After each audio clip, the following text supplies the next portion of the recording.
Our boy Lu is stuck inside the useless, fleshless body of a skeleton, and he's already reached the limit of this body, so he just can't grow any stronger. Luckily, Demon Queen Wu has taken a huge interest in him. She sees limitless potential in the boy, and to help him harness it, she invites him into a secret realm known as the Evolutionary Blood Pool. There, he's supposed to marinate in this pulsing well of carnage and soak up enough essence to upgrade his weak bloodline attributes. He wastes no time before letting his frail bony body absorb the blood essence at an exponentially high rate. Even the hard-to-please Mommy Wu is genuinely surprised by his rate of absorption. However, a certain group of haters aren't thrilled by this outcome. They try to throw a wrench in his exceptional evolution process by ambushing him from all sides. Surprisingly enough, Mommy Wu doesn't even bother intervening, because she already knows he's going to cook their asses. A blood cocoon forms around him as he undergoes his evolution, while the assassins try to strike as hard as they can. But it's already too late. The formation shatters, and a brand new Lu comes into view, looking absolutely nothing like his former skinny skeleton self. He's like a devil born out of the darkness, the kind of devil who doesn't even need to flinch to brutally decapitate the first two assassins approaching. The other foolish mortals learn absolutely nothing from their friend's demise. They charge ahead to purge the nightmare standing before them, only to get their hearts ripped straight out of their chests. Lu squeezes and pops them like some fudged-up party balloons. Even the assassin leader doesn't stand a chance, effortlessly getting his head separated from his body. Sugar Mommy Wu is thoroughly enjoying it after having her wet dream manifest into reality. She is thrilled to experience just how effortlessly this boy has massacred these veterans. But you see, our boy wasn't always this badass. Before he became Mr. Badass Barebones, he was just a corporate slave, working as a developer for the very game he's now trapped in. For reasons unknown, his older brother mysteriously disappeared one day while beta testing this exact game. Lu basically gets himself fired so he can dive in and figure out the mystery behind his brother's disappearance. He also has a younger brother named Fei. The two brothers decide to don their VR headsets and search for clues about their older brother's vanishing act within the game. While Lu was working as a developer, he secretly embedded the game with an undetectable cheat code that only he knows how to use. He exploits this cheat to acquire a hidden scroll, one that allows him to change his profession to the highly coveted Asura class. But as soon as he activates the scroll, a stinging realistic pain grips his chest as the system severely glitches out. The next thing he knows, instead of becoming an overpowered Asura, he's waking up in a nightmarish landscape, stuck with a skeletal body. As he struggles to comprehend his situation, a weak-looking creature wielding a glowing staff appears, addressing him as its servant. A grin spreads across the monster's face, seemingly pleased that its summoning ritual has succeeded. Lu quickly realizes that the creature is an epic-ranked boss, Rhine, the undead summoner. However, to him, it is just another NPC. He attempts to communicate, asking about his location. Rhine stares at him in surprise, unprepared for a summoned skeleton to speak. This unusual occurrence suggests that Lu is not an ordinary summon but a rare skeletal guard.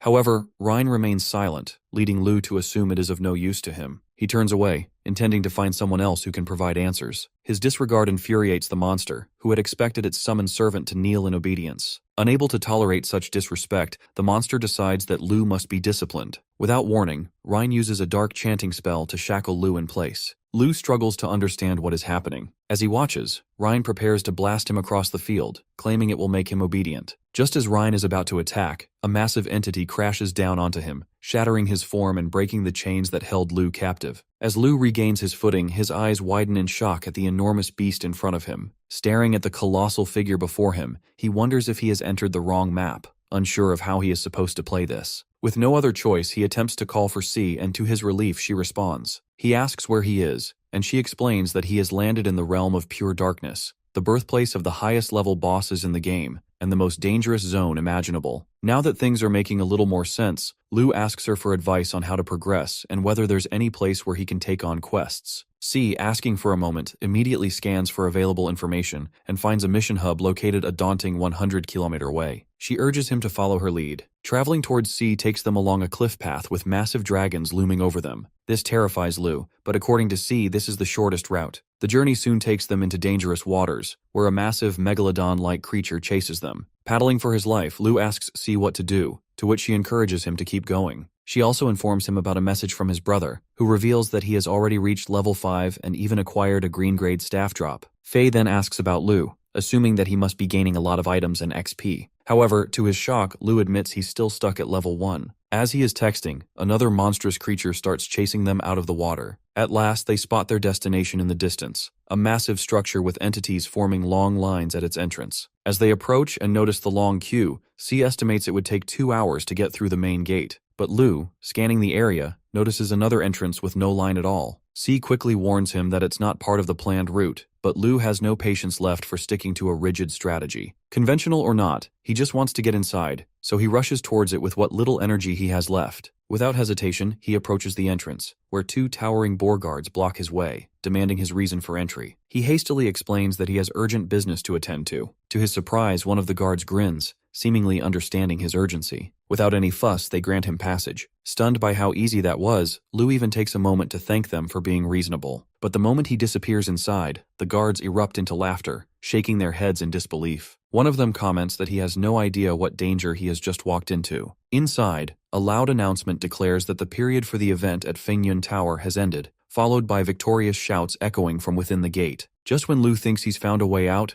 a bright light appears at the end of the tunnel. He steps forward, embracing the light, only to be met by the booming voice of a host. Confusion washes over him as he realizes he has just been introduced as a contestant. The officials begin scanning his basic information, and to their shock, he is only a level 1 contestant. The crowd erupts in laughter, mocking him for being so weak. Even the host dismisses him as mere cannon fodder. However, the host quickly shifts the atmosphere, hyping up the audience by suggesting that maybe this fighter will surprise them. With the formalities settled, he officially declares the start of the Battlefest, sending waves of excitement through the spectators. As always, the beloved duo of commentators, Quick-Tongue Rabbit and a Turtle, take their places. Are these from the Tortoise and the Hare? Despite hearing them countless times before, the rules of the Stormcloud Arena must still be announced. There are only 3. First, every match is a one-on-one battle, and the last fighter standing wins. Second, to ensure fairness, all contestants are adjusted to match the lowest participant's level, with a minimum cap of level 10. Third, unless a contestant surrenders, victory can only be achieved by eliminating the opponent. As for rewards, the ultimate champion will receive 5,000 EXP and an epic-grade weapon suited to their level. The arena then enforces the level adjustment, making history with its lowest level battle yet. Every participant, now level 10, grows frustrated. One was just 2 kills away from ranking up, and another can't even use his special move because of the level cap. Furious, they direct their anger at Lu, threatening him not to think he stands a chance. With experience on their side, they believe he is nothing more than an easy kill. It is only now that Lu realizes his mistake. Regret sets in, thinking that he should have listened to C and waited in line. However, lucky for him, since he is now level 10, even temporarily, the system acknowledges his eligibility to choose a starting class. A variety of choices appear before him, overwhelming him for a moment. Then, memories of playing with his brothers resurface. They always told him he had the perfect playstyle for an assassin. Trusting their judgment, he selects the assassin class, increasing his stats. The commentator moves on to the next phase, distributing their designated equipment. With that, Lu receives a sharp dagger, making him realize this situation might not be as bad as it seemed. If things go south, he can always surrender and walk away without consequence. But before the battle can commence, the rabbit makes an important announcement that they have invited guest instructors, and any contestant who performs exceptionally well might earn the guidance of one of these renowned figures. The first among them, standing to the left, is none other than Blood Moon City's infamous Lord Zhuang Huaishui. He is responsible for handling external warfare and strategic planning for the city. Under Lord Zhuang's command, the Northern Blood Moon Hall has produced 70% of the city's strongest young warriors, all trained under his guidance. Being noticed by Lord Zhuang is considered a great honor, offering a chance to rise to power and secure a prestigious future. The crowd erupts in excitement, chanting his name in hopes of drawing his attention. The rabbit then moves on to introduce another highly esteemed guest, Blood Moon City's renowned beauty, Lady Wu Yue. As the master of the Eastern Moon Hall, she oversees resource distribution. Beyond her looks, Lady Wu possesses immense and terrifying strength. However, she is known for being extremely selective with her disciples, and to this day, she has only taken on one student, Han, the unparalleled genius who shocked Blood Moon City by achieving 10 consecutive victories in the Wind Cloud Arena. The mention of her disciple sends a wave of murmurs through the crowd, though none dare to call out her name, knowing her reputation for being ruthless and short-tempered. Meanwhile, Lu is left stunned upon hearing the name Han. He realizes that if Lady Wu knows anything about his brother, she could be his best lead. His lingering gaze, however, does not go unnoticed. Lady Wu's sharp eyes lock onto him, and for a brief moment, she considers crushing him where he stands. But with Lord Zhuang beside her, she decides against acting impulsively. Instead, her focus shifts to a different target. Perhaps Zhuang himself should be eliminated first. With the introductions complete, the rabbit redirects everyone's attention back to the competition. The battles begin, and the first match features Bloodclaw of the Blood Lion clan, a warrior born with an epic-grade bloodline. Known for their fierce combat prowess, the Blood Lion clan dominates the battlefield, and Bloodclaw is their rising star. His razor-sharp claws have earned him the title of tournament favorite. True to his reputation, he defeats his opponent with a single devastating strike.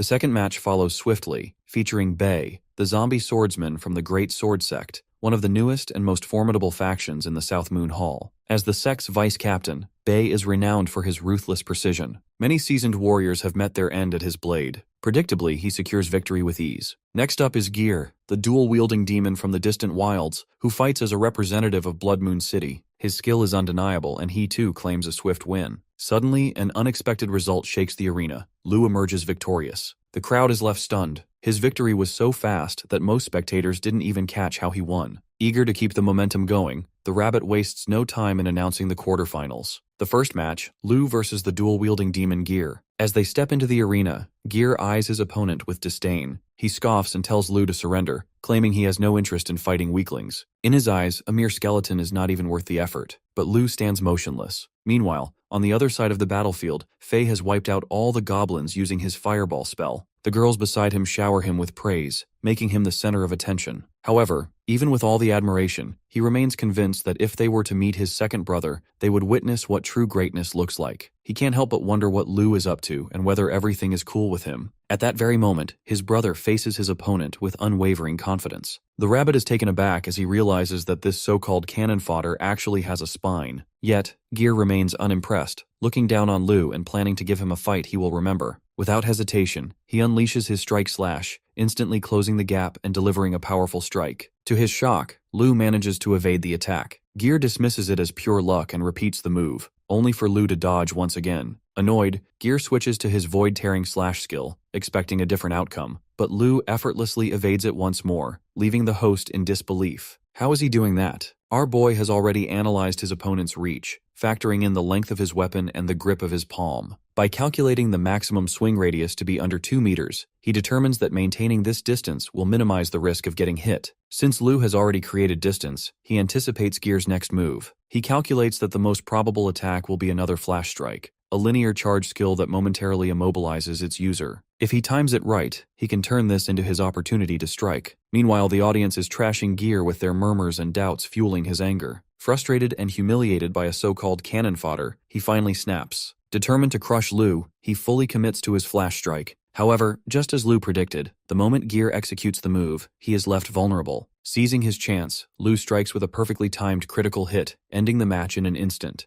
Gear barely has time to register what happened as his dreams of becoming the Lord of Oblivion are shattered. The crowd erupts in shock and excitement, having just witnessed the underdog reach the finals like that. Now all eyes are on him for the upcoming final. Even Zhuang finds Lu intriguing. However, Wu remains unimpressed, assuming Lu is just a bit clever and nothing extraordinary. Yet, since he has at least kept her entertained, she decides to observe him a little longer. Zhuang agrees with her reasoning, believing that a weak bloodline will always be a limitation no matter what. The tournament moves forward to the next match, one that many believe to be the true championship battle. Bloodclaw faces off against the zombie swordsman Bei. Bloodclaw, like many before him, warns Bei that he has no chance of winning. But Bei remains unfazed, standing firm in his belief that as long as he wields his sword, nothing can stop him. With unshaken resolve, he executes a powerful combination skill, Flowing Water Slash, a fusion of Water Slash and Flash Strike, making him 5 times faster than Gear's Flash Strike. As it nears its target, Bei stands confident, ready to show the price Bloodclaw has to pay for underestimating him. However, he quickly realizes that he is not the one in control. Bloodclaw looks at Bei's weapon and without hesitation, bites down on it. With the weapon rendered useless, it's now Bloodclaw's turn to strike. Using his explosive Fury Claw, he finishes the fight in one swift move. Even after his opponent is lifeless, Bloodclaw continues to insult him, showing no regard for the dead. The crowd erupts with excitement, chanting his name as if they have already found their champion. Zhuang shares the same thought, deeming Bloodclaw a worthy candidate to nurture despite his impure bloodline. Meanwhile, Lu senses something is off. He refuses to believe that the lion could actually bite through Bei's weapon. Given that all weapons are supplied by the arena, they should be indestructible under normal circumstances. This could only mean one thing. Despite being reduced to level 10, Bloodclaw base attributes far exceed the average limit. Before he can think on it further, Bloodclaw issues a direct challenge to him. However, Lu remains unfazed, wondering if his analysis is correct. He doesn't have a match for Bloodclaw, but winning this competition is the only way to get close to Wu, even though he knows he is at a disadvantage and the commentator is urging him to forfeit. However, giving up is not an option as his only family left in this world is his big brother and Fei, and he refuses to back down out of fear. No matter how difficult the challenge, he will keep moving forward. With this resolve, the match begins. Bloodclaw is more than eager to mock Lu, viewing him as a mere low-ranked creature too foolish to handle provocation. Standing tall, he declares that he will devour Lu as his victory feast. Yet none of his words seem to shake Lu. Instead, Lu stares at him as if he were already dead. Then, without hesitation, Lu leaps toward the lion. Bloodclaw instantly notices how much slower he is compared to the swordsman from before. So slow, in fact, that he casually lifts one hand to stop him. But just as he is about to make contact, Lu vanishes. Bloodclaw barely has time to react before Lu is suddenly behind him. Even though he dodged the first attack, he now realizes something crucial. Lu is an assassin, and was merely pretending to be slow to catch him off guard. Bloodclaw immediately counters with a long-range attack, only to watch in frustration as Lu dodges it again. The lion's smirk fades as he now understands that he is dealing with an opponent who won't let him land a single clean hit. Worse yet, he feels a sudden sting. Somehow, in the middle of all this, he has been injured. Bloodclaw's eyes widen in shock. He has no idea how Lu managed to land a hit, and the realization infuriates him. He walks toward Lu while trash-talking the crap out of him. He activates his ability, Blood War, boosting his power and critical strike chance by 20% for 15 seconds. Seeing Bloodclaw unleash his skills, the crowd assumes the so-called cannon fodder actually matches his strength. Even Wu grows curious about what this low-level monster with a basic bloodline might do next. It's rare for her to find such entertainment in a fight like this. Bloodclaw leaps at Lu, unleashing a barrage of blows. Lu blocks each hit, but he knows he can't hold out for long. Absorbing too much, he stumbles with his crumbling guard. Bloodclaw seizes the moment, ready to crush Lu completely. He mocks him, telling him to stay down like the garbage he is. But just as Bloodclaw closes in with his ultimate move, Lu reveals his trick. He's been pretending all along, waiting for Bloodclaw to use his big move. That attack, though powerful, leaves Bloodclaw unable to turn for half a second. Lu takes his shot, triggering his backstab skill to teleport behind Bloodclaw and strike. The plan might work on others, but not Bloodclaw. He counters with his Bloodline skill, Blood Rage Roar, freezing all enemies within 5 meters for 1.5 seconds. The crowd gasps, stunned.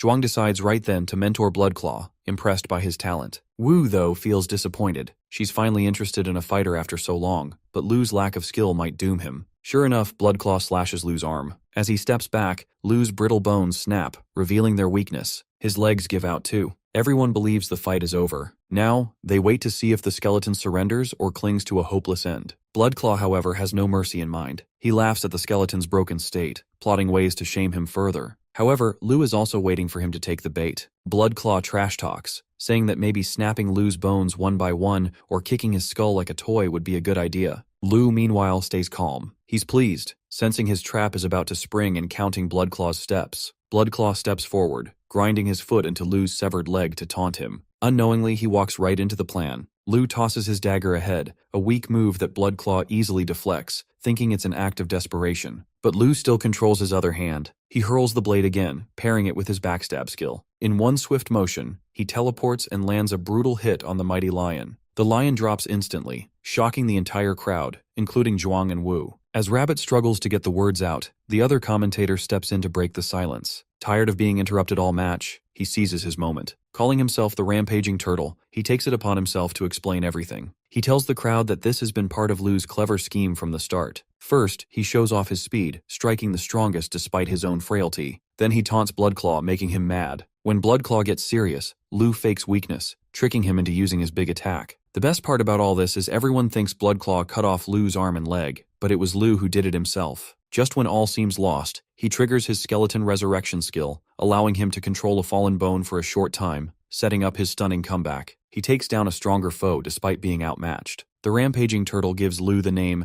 Zhan Yue Moonslayer. However, although the lion is down bad, Lu tries to finish him off. Zhuang, however, dislikes this idea. He wants Bloodclaw as his student and steps in. He pushes Lu back and unleashes a skill to wipe him out. Luckily, Wu also arrives, taking Lu's side. She jumps in to save him, blasting Zhuang with her heavenly piercing finger. Her raw power pierces a hole through Zhuang's shoulder, causing him to complain and demand answers. Wu ignores him, scooping up what remains of Lu, whom she has taken a liking to. She declares that he's hers now. Wu finishes fixing Lu, bringing him back to his old self. He's amazed that his patched-up bones aren't just healed, they're tougher than ever. His thoughts are cut off when Wu powers up another strike, glaring at the rabbit and turtle duo. She warns them to announce the results fast, or she'll poke them both. Scared, they hop to it right after her threat. They declare Lu the new champion of the Stormcloud Arena. The system tallies his winnings, granting him 5,000 experience points. He jumps to level 15 and picks up a new perk, Shadow Step, which boosts his speed by 20%. His stats shoot up, and then comes his next prize. an epic weapon fit for his level and style, the Bloodstain Blade. It converts 10% of his damage into healing,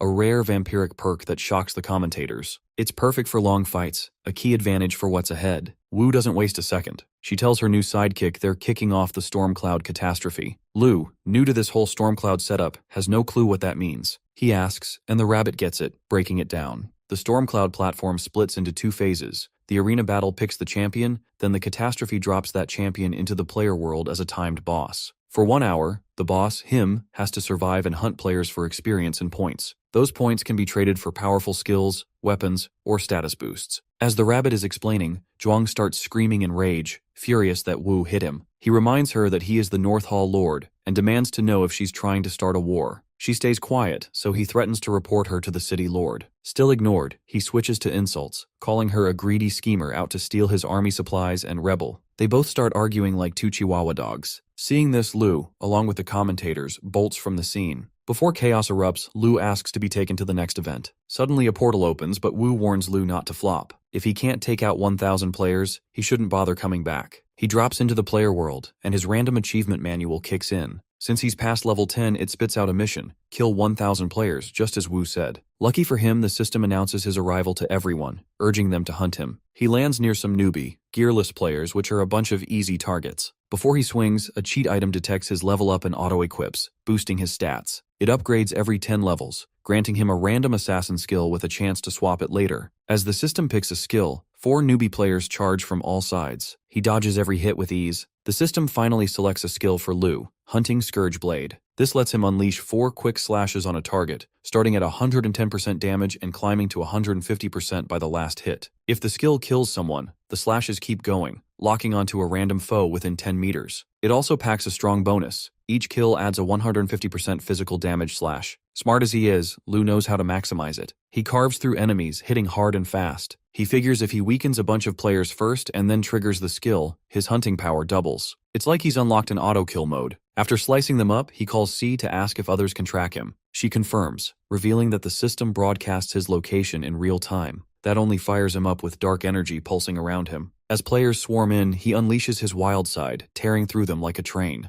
After that, he perches on a tree branch, considering his next move. Fewer players are showing up now, and since he can't loot their gear, staying put seems pointless. Before he hops down, a greedy solo player struts in, excited. This guy plans to snatch all the dropped weapons for himself. Lu isn't having it. He instantly slits the guy's throat in one swift motion. As the player digitally vanishes, Lu starts scanning for more targets. That's when the next wave of greedy players arrives. In an instant, Lu slashes through them all like flies. His kill count ticks up to 444, but it's still not enough. Rather than waiting, he decides to go hunting. But that last encounter sparks an idea. He sends his current location to his brother, hinting that he's got something good waiting. His brother assumes it's a gift or some kind of help for his journey and races over. But when he arrives, he freezes, stunned to see hundreds of player corpses scattered around. Meanwhile, in another part of the forest, lightning splits the sky as a lone player, Luna, takes down an epic boss single-handedly. Known as the Moonlight Knight, with the prestigious Dazzling Nova title, earned by ranking among the region's top 100.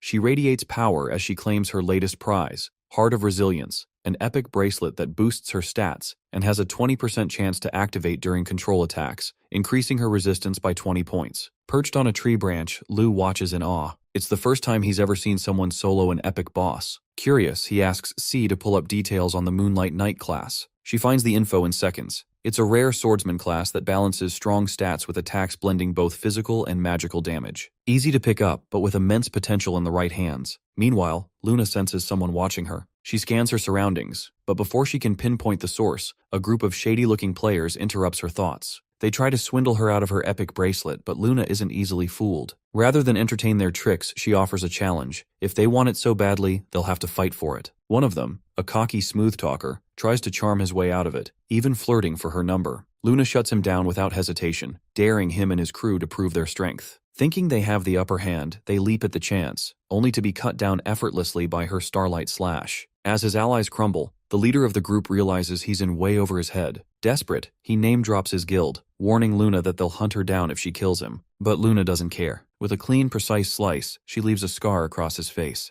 With that settled, Luna calls out to the watcher above. Without hesitation, Lu drops down. Up close, she's taken aback that he's a boss-level monster. Just as surprised that she spotted him, Lu hesitates. They both know that a fight between them would be brutal and frankly not worth it. Before they can decide their next move, a swarm of players emerges from the shadows, surrounding them. The crowd splits into two crews, one out for Luna's blood after she scarred their leader, the other targeting Lu as a raid boss. With no clear way out, Luna and Lu lock eyes. Then, without a word, they charge at each other, only to fake it. At the last second, they veer off in opposite directions, slipping past the groups that weren't after them. The trick works. The mobs ignore them, allowing both to escape. But their pursuers quickly catch on and give chase. In the chaos, the two groups slam into each other, neither willing to give way. Shoving turns to scrapping, and suddenly it's a full-blown brawl. Exactly as planned. Luna and Lu double back, ambushing the tangled mess from all sides. With allies mixed in, players start swinging wildly, making everything worse. Friendly fire sparks a chain reaction, and soon, they're fighting each other instead of their real targets. The strongest among them hold on, convinced they've dealt with Luna and Lu, until Lu unleashes his hunting scourge blade. Like a relentless kill machine, he mows down anyone in his path. His player kill count hits 999. As the dust settles, Luna remains standing. Without hesitation, they lunge at each other, ready to end it once and for all. But just like that, the system chimes in, congratulating Lu on completing the random achievement task. Somewhere else, Luna sits in a wheelchair, gazing at the ocean. She belongs to the wealthy Bai family. Luna looks weak, the VR helmet resting in her hand. Her maid asks if she's hungry, but she denies it. After that, she goes to her room and writes down notes about the boss she just encountered in the game. The scene shifts to Lu stepping through the portal. As he does, his random achievement pings. He's hit 1,000 kills, earning a mythical item, Enchanted Divine Earrings. These allow him to switch races, gaining new appearances, a racial talent, and language skills. He's pleased that this prize is both versatile and powerful. The system chimes again, praising his Stormcloud Catastrophe run, awarding him 1,000 contribution points and enough experience to reach level 21. He also acquires a new skill, Rending Burst Blade, which boosts his next attack to 180% damage, ignores 20% of a foe's defense, and has a 20% chance to make them bleed. Emerging from the portal, he is greeted by a roaring crowd. Even the commentators hype up his 1,000 kill record, dubbing him the rising star of Stormcloud. However, Zhuang is not thrilled. Lu shrugs off the skeptics, focusing instead on Wu, who stands ahead. She seems impressed that he didn't let her down. Deeming him worth her time, she flicks her hand, opening a portal and telling him to follow. They step into a hidden place, Blood Moon City's evolutionary blood pool. Lu is amazed because nothing like this exists in the game he knows. As he puzzles over it, Wu cuts in, asking if he understands why Bloodclaw, despite being leveled down to match him, still crushed others so easily. Lu nods confidently and reveals the answer: bloodlines. Just like gear varies in quality, a monster's strength depends on its lineage, and his is the weakest. Looking around, Lu asks if this place is meant to break through bloodline attributes, and Wu confirms it. According to her, it is one of the secret realms under her jurisdiction, and he can choose any area he likes to strengthen himself. With a smirk, she adds that his evolution depends on his luck. Meanwhile, in Blood Moon City's North Hall, Zhuang is furious at Wu for humiliating him. He also blames Lu for causing him to lose face. His assistant tries to calm him down, assuring him that defending the Lion Clan will enhance his reputation and prove his loyalty to them. Despite this, Zhuang's anger remains. The assistant then whispers a provocative idea into his ear, one that Zhuang immediately takes a liking to. Back in the secret realm, Lu absorbs the blood energy from his surroundings while Wu observes him. She can't hide her fascination that his absorption speed is remarkably fast, indicating his incredible potential. However, her thoughts are soon interrupted when someone calls her name. Turning around, she sees the Black Death Guards from the City Lord's mansion. They inform her that the City Lord has summoned her to the main city immediately. She refuses to comply so easily, as she is preoccupied at the moment. She asks them to wait until she is available, but since they are not her subordinates, they have no intention of following her wishes. The captain then presents the City Lord's blood summon decree, a direct order that requires immediate compliance. Failure to obey results in instant execution. Left with no choice, Wu agrees to go with them. Before departing, she leaves Lu with a cryptic warning about occasional rockfalls in the nearby mountains, advising him to stay alert to avoid being crushed. After she departs with the guards, the captain smirks, satisfied that everything is proceeding as planned. Moments later, Lu's evolution nears completion as the blood energy surrounding him increases, gradually enveloping his entire body. Before long, Lu is nowhere to be seen,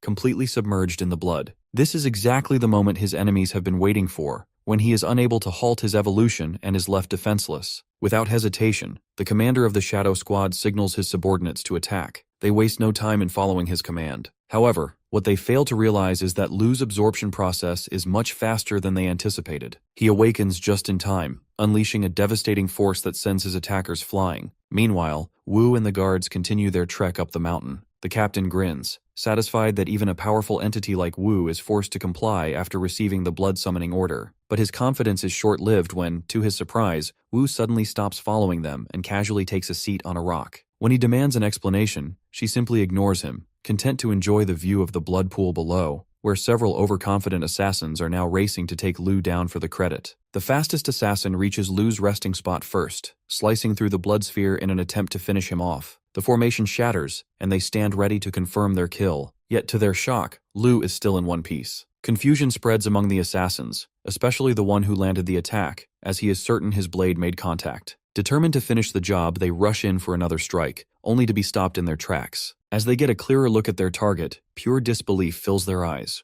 Lu has completed his evolution, emerging with an aura so overwhelming that they freeze. But before they can even process the situation, Lu moves. In an instant, he decapitates both attackers. The commander, stunned by what he just witnessed, quickly regains focus. He knows that there's no time to waste. They must complete their mission. Without hesitation, he orders a coordinated assault. The squad launches their attack with precision, working together flawlessly. Yet, Lu effortlessly takes a single step back, dodging them with ease. He knows they are far too slow for him now. Before they can even comprehend what just happened, Lu is clutching their hearts in his hand, killing them all. But the commander refuses to let that insult slide. He launches a full-force assault on Lu, each strike carrying an intense aura that amplifies his strength several times over. However, Lu remains completely unfazed, dodging effortlessly, as if this fight is nothing to him. Seeing the commander charge again, a sly, almost mocking grin spreads across his face. At that moment, the commander comes to a harsh realization. He is completely outmatched. Before he can even react, Lu strikes. In an instant, his left arm is torn clean off. Staggering back, he clutches the wound, barely able to process what just happened. All the intelligence he had on Lu was completely misleading. Despite that, he knows he has no other choice but to eliminate Lu. He was entrusted with this mission by Zhuang, and failure is not something he is willing to accept. Screaming with determination, he calls upon the hidden assassins still lying in wait. They immediately understand the urgency and begin the blood sacrifice ritual, taking their own lives to channel their energy into empowering their commander. The ritual's effects are immediate. His strength surges, and even his severed arm regenerates as if it had never been lost. Now, with newfound power coursing through him, he sets his sights on mangling Lu. Lu remains calm, viewing the commander as nothing more than an insignificant obstacle. To prove his dominance, he deliberately throws himself into the enemy's range. As he closes the distance, he suddenly reverts to his skeletal form, deceiving the commander into believing Lu's evolution is failing. Emboldened by this perceived weakness, the commander attacks with renewed confidence. However, Lu effortlessly evades each strike. Seizing the perfect opportunity, he shifts back into his demonic form mid-movement, and, in a single decisive motion, decapitates the commander. A look of sheer disbelief is frozen on the commander's face as his headless body crumples to the ground. Meanwhile, Wu watches from the sidelines, applauding Lu's flawless execution. She is more than satisfied with the outcome. Lu, however, is more interested in uncovering the truth. He inquires whether these assassins were connected to Zhuang, to which Wu confirms, revealing that even the guards who had taken her were affiliated with the same faction. However, she had already dealt with them in her own way. This revelation makes Lu realize that Wu had known their motives from the very beginning. The realization leads him to suspect that this ordeal may have been orchestrated as a second test. But to Lu's embarrassment, Lady Wu seems more interested in his junior than his transformation. Noticing where her attention is fixated, Lu quickly shields himself from her stare. However, to his further embarrassment, Wu, clearly unbothered, commands him to remove his hands. Amused yet satisfied with his performance, she offers him a single wish, granting him the opportunity to request anything he desires. Yet Lu is no simp. Instead of indulging in her teasing, he asks about the whereabouts of his brother, Han. Upon hearing the name, Wu sighs before delivering the devastating news. Han is already gone. Upon hearing this, Lu momentarily freezes, then presses Wu for more details. However, before answering, she reminds him that this is his second question, according to their earlier agreement. Yet, recognizing the depth of his pain, she chooses to oblige. First, however, she seeks to understand his desperation. She asks why he is so determined to uncover the fate of her former disciple. Without hesitation, Lu reveals the truth. Han is his elder brother. As he speaks, memories from his past resurface. He recalls the orphanage, a place whose name he can no longer remember. In that cruel world, bullies roamed freely, preying upon the weak. Lu and Fei had suffered at their hands multiple times. One day, as the bullies tormented them, threatening to tear apart Fei's beloved teddy bear, Han appeared from behind and smacked them left and right. The beating was enough to send them running. Curious, Lu asked Han who he was and why he had helped them. With a slick smile, Han introduced himself and offered some advice. no matter how difficult a situation gets, always smile. He then made a promise. He would protect them, no matter how bad things became. Back in the present, Wu watches the expression on Lu's face and recalls her own time with Han. She remembers how he used to ask for leftover items, things most would discard, just so he could give them to his brothers. Recalling this, she mentions a place called the Infernal Purgatory. However, Lu remains confused, unable to grasp what she means. Wu then recounts how everything changed after Han successfully defended his title as the Stormcloud King by defeating the King of Knights, Daegudan. This remarkable victory marked his 10th consecutive win, cementing his reputation as a legendary figure. As usual, he entered the Stormcloud Catastrophe event. But this time, something was different. He never returned. Even after 4 hours had passed, there was no sign of him. It was an anomaly, as participants were typically forced back once the event ended. Yet Han remained missing. Growing increasingly concerned, Wu exhausted every resource at her disposal, searching tirelessly for him. Despite her efforts, it took an extensive amount of time before she finally uncovered his last known location, a realm called the Infernal Purgatory. Now that she knows where Han is, Lu questions why she hasn't simply gone there to retrieve him. Wu explains that an unknown force blocks access to the realm, preventing her from teleporting in or intervening in any way. Faced with this challenge, Lu racks his brain for a solution, but none present themselves. Determined to move forward, he reaches out to C, requesting her assistance in locating relevant information about the Infernal Purgatory. However, the moment she attempts to access the data, she begins to malfunction. Moments later, a system notification appears, indicating an error. Realizing this route is a dead end, Lu has no choice but to investigate the database himself. C informs him that he lacks the necessary privileges to proceed, yet Lu remains undeterred. Having played a crucial role in the game's creation, he possesses an in-depth understanding of its mechanics and is confident in his ability to bypass these restrictions. Switching to manual input mode, he begins working on a solution. Lu inputs the secret codes. As each clue aligns perfectly, he becomes more certain this place holds the answers he seeks. As he successfully bypasses the system, he finds himself surrounded by a sea of floating codes. Wasting no time, he opens a system tab to retrieve the code for Infernal Purgatory. However, as soon as he enters the term, system errors flood the interface, warning him that any further action would be classified as an illegal intrusion, resulting in forced ejection from the system. Refusing to back down, he commands the system to open the source code, but instead of gaining access, he watches in disbelief as the code begins to overwrite itself. The anomaly leaves him stunned, but before he can react, he is forcibly ejected and abruptly finds himself back with Wu. She does not acknowledge his sudden disappearance, instead continuing their conversation as if uninterrupted. She reiterates that she has shared all she knows and suggests that if he remains doubtful, he should uncover the truth for himself. Realizing he has no choice but to investigate firsthand, Lu prepares to journey there himself. Before departing, he requests another favor, but Wu reminds him that this would be his third request, meaning he cannot expect more assistance for now. However, she unexpectedly changes her mind, allowing him to ask. Without hesitation, he inquires about directions to the other realm. Wu informs him that the only known method is through the Stormcloud Catastrophe, which he has already completed and is bound by a time restriction. She expresses concern, pointing out that even Han, after awakening twice in the Evolution blood pool, was unable to return, and given Lu's current state, impatience could be dangerous. However, Lu barely registers her words, as he is lost in thought, unwilling to remain idle when he is so close to finding his brother. Before he can devise a solution, C intervenes, revealing that she knows a method to cross over. She instructs him to follow her, and without hesitation, he complies. Wu, however, remains unaware of C's presence and grows confused by Lu's actions. When she questions him, he explains that he has found a way to reach the player's world, what she refers to as the other side.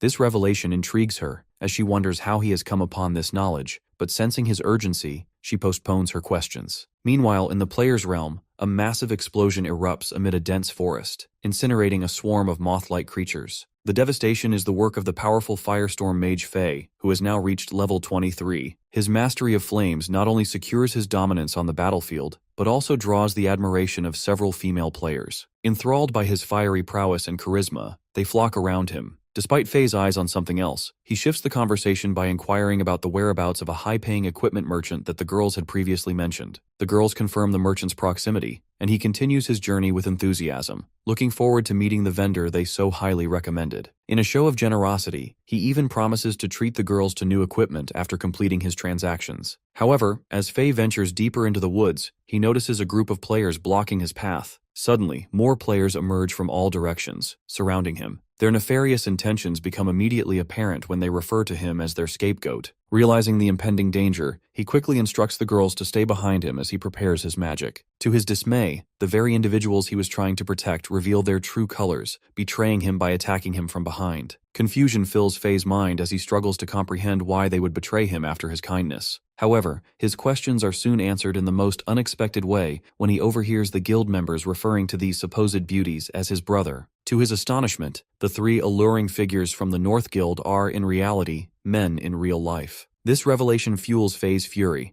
not due to the loss of wealth, but because of the betrayal of his trust and emotions. Determined to exact revenge, he prepares to retaliate. However, before he can strike, his enemies launch their assault. Faye proves faster than they anticipate, delivering a fiery punch that knocks two of them down instantly. More men charge at him from behind, but he counters with a powerful area of effect fire attack, taking down several at once. Despite his prowess, he is outnumbered, and the battle begins to take its toll. An arrow, fired from the shadows, nearly strikes him, but his extraordinary reflexes allow him to block it at the last moment. As the battle intensifies, a feline warrior closes in for the kill. Faye successfully deflects the attack using his abilities, but his mana reserves are dangerously low. The situation becomes dire, as he has already exhausted his potions during earlier level grinding, and even gifted some to the deceptive players. Recognizing his dwindling strength, his enemies confidently assert their dominance, revealing their true objective, the valuable equipment he obtained from the limited-time boss. They warn him against resistance, informing him that their guild has surrounded the area. If he refuses to comply, they vow to camp his corpse until every last piece of his equipment drops. Frustrated and cornered, Faye lets out a deep sigh before unleashing a torrent of insults. Enraged by his mockery, the white-haired leader of the guild prepares to strike him down. Accepting his fate, Faye silently apologizes to his second brother for failing to protect the wealth entrusted to him. Just as the fatal blow is about to land, a shadow materializes behind the white-haired leader, delivering a lethal strike that kills him instantly. The mysterious figure is none other than Lu. Seeing Lu, Faye is momentarily surprised, but quickly grows excited as he realizes it's really his brother, now in his human race transformation and at level 23. As Lu inquires about the situation, Faye immediately launches into his usual annoying crying act, pleading with his brother and insisting that it was the ladies who tried to rob him. The so-called ladies, or rather femboys, initially appear concerned upon seeing Lu. However, their worry quickly turns into excitement as they eye him, suspecting he might be carrying valuable items. Just as they prepare to attack, they suddenly realize that their entire group has already been wiped out. Before they can even react, Faye flashes behind them and, with a mocking tone, questions whether they were really threatening him just moments ago. One of the femboys hurriedly denies it, but it's already too late. Without hesitation, Lu and Faye swiftly defeat them and walk away as if nothing happened. As they continue, Lu shares information about the Infernal Purgatory, a mysterious place he recently learned about, which may hold clues about their missing brother. However, Faye dismisses it, claiming that no such location exists. Lu, though skeptical, knows that even if it is real, their current strength is nowhere near enough to reach it. For now, they decide to head to the nearest town. After a long walk, they arrive at the southern suburbs, in a place known as Nakenda Town. As they stroll through the streets, Lu gradually realizes that the town feels oddly familiar. Meanwhile, Faye is too busy shamelessly flirting with random NPCs to notice anything. At a nearby equipment recycling shop, two players eagerly hope to score a rare purple-grade item, knowing that lesser gear hardly sells for much. Lu steps forward and presents his premium-grade equipment. The shopkeeper, inspecting it carefully, declares its worth, 95,000 gold. Faye nearly jumps in excitement, realizing that this amount is equivalent to tens of thousands in real-world cash. Just as the deal is about to be finalized, Lu casually praises the shopkeeper's hair, an obscure in-game Easter egg. To Faye's shock, the shopkeeper beams with pride and without hesitation increases the trade price by an extra 10%. Faye is confused, to which Lu explains that he designed the Easter egg himself. This amazes Faye so much that if he were a girl, he would definitely smash Lu for real. After receiving 100,000 gold, they earn a tons of wealth achievement. As Faye walks through the town, he becomes the center of attention because of it. After that, they head to the auction hall to sell the remaining items. A long line stretches outside the hall, where two twin guards block the entrance, demanding a 10,000 gold fee just to enter. A young player at the front of the line pleads with the guards, explaining that he's just a little short, but they refuse him,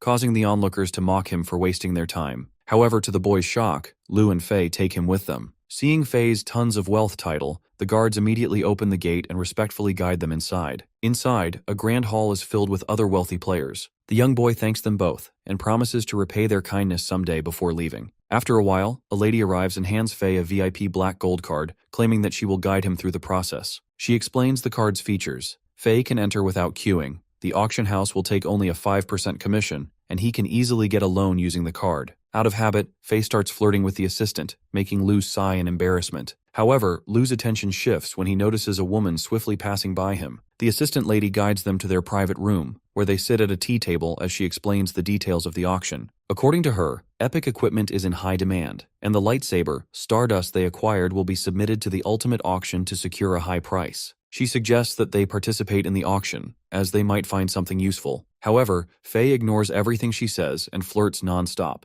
prompting Lu to smack him on the head before handing a list of desired items to the assistant. After a while, the ultimate auction begins. The auctioneer hypes up the audience, revealing that they have some truly exceptional items for the day. The first treasure up for bidding is the Roaring Heart of Flame, a powerful artifact effective for fire attributes and highly effective against woody monsters. The bidding starts at 25,000 gold and quickly escalates to 50,000, raised by guest number 9. This shocks the auction attendees, as the item had previously sold for a maximum of 28,000. Guest number 8, an elf named Xiao, is accompanied by a woman who is clearly a gold digger. He ultimately wins the Roaring Heart of Flame, upsetting 2 players who had come specifically for it. As one of them asks about Xiao, the other explains that he is a crypto magnate, advising against causing trouble and suggesting they wait for another opportunity. Meanwhile, Faye also thinks that 50,000 for that item is way too much. The host then introduces the next item, a special custom piece called Loving Maid, which transforms the wearer into a maid. As the bidding begins, one guest comes out on top with a bid of 66,000 and wins it. However, to everyone's shock, the guest, more like a femboy, puts it on immediately, looking like a full-fledged drag queen. The next item is an epic tier piece of equipment,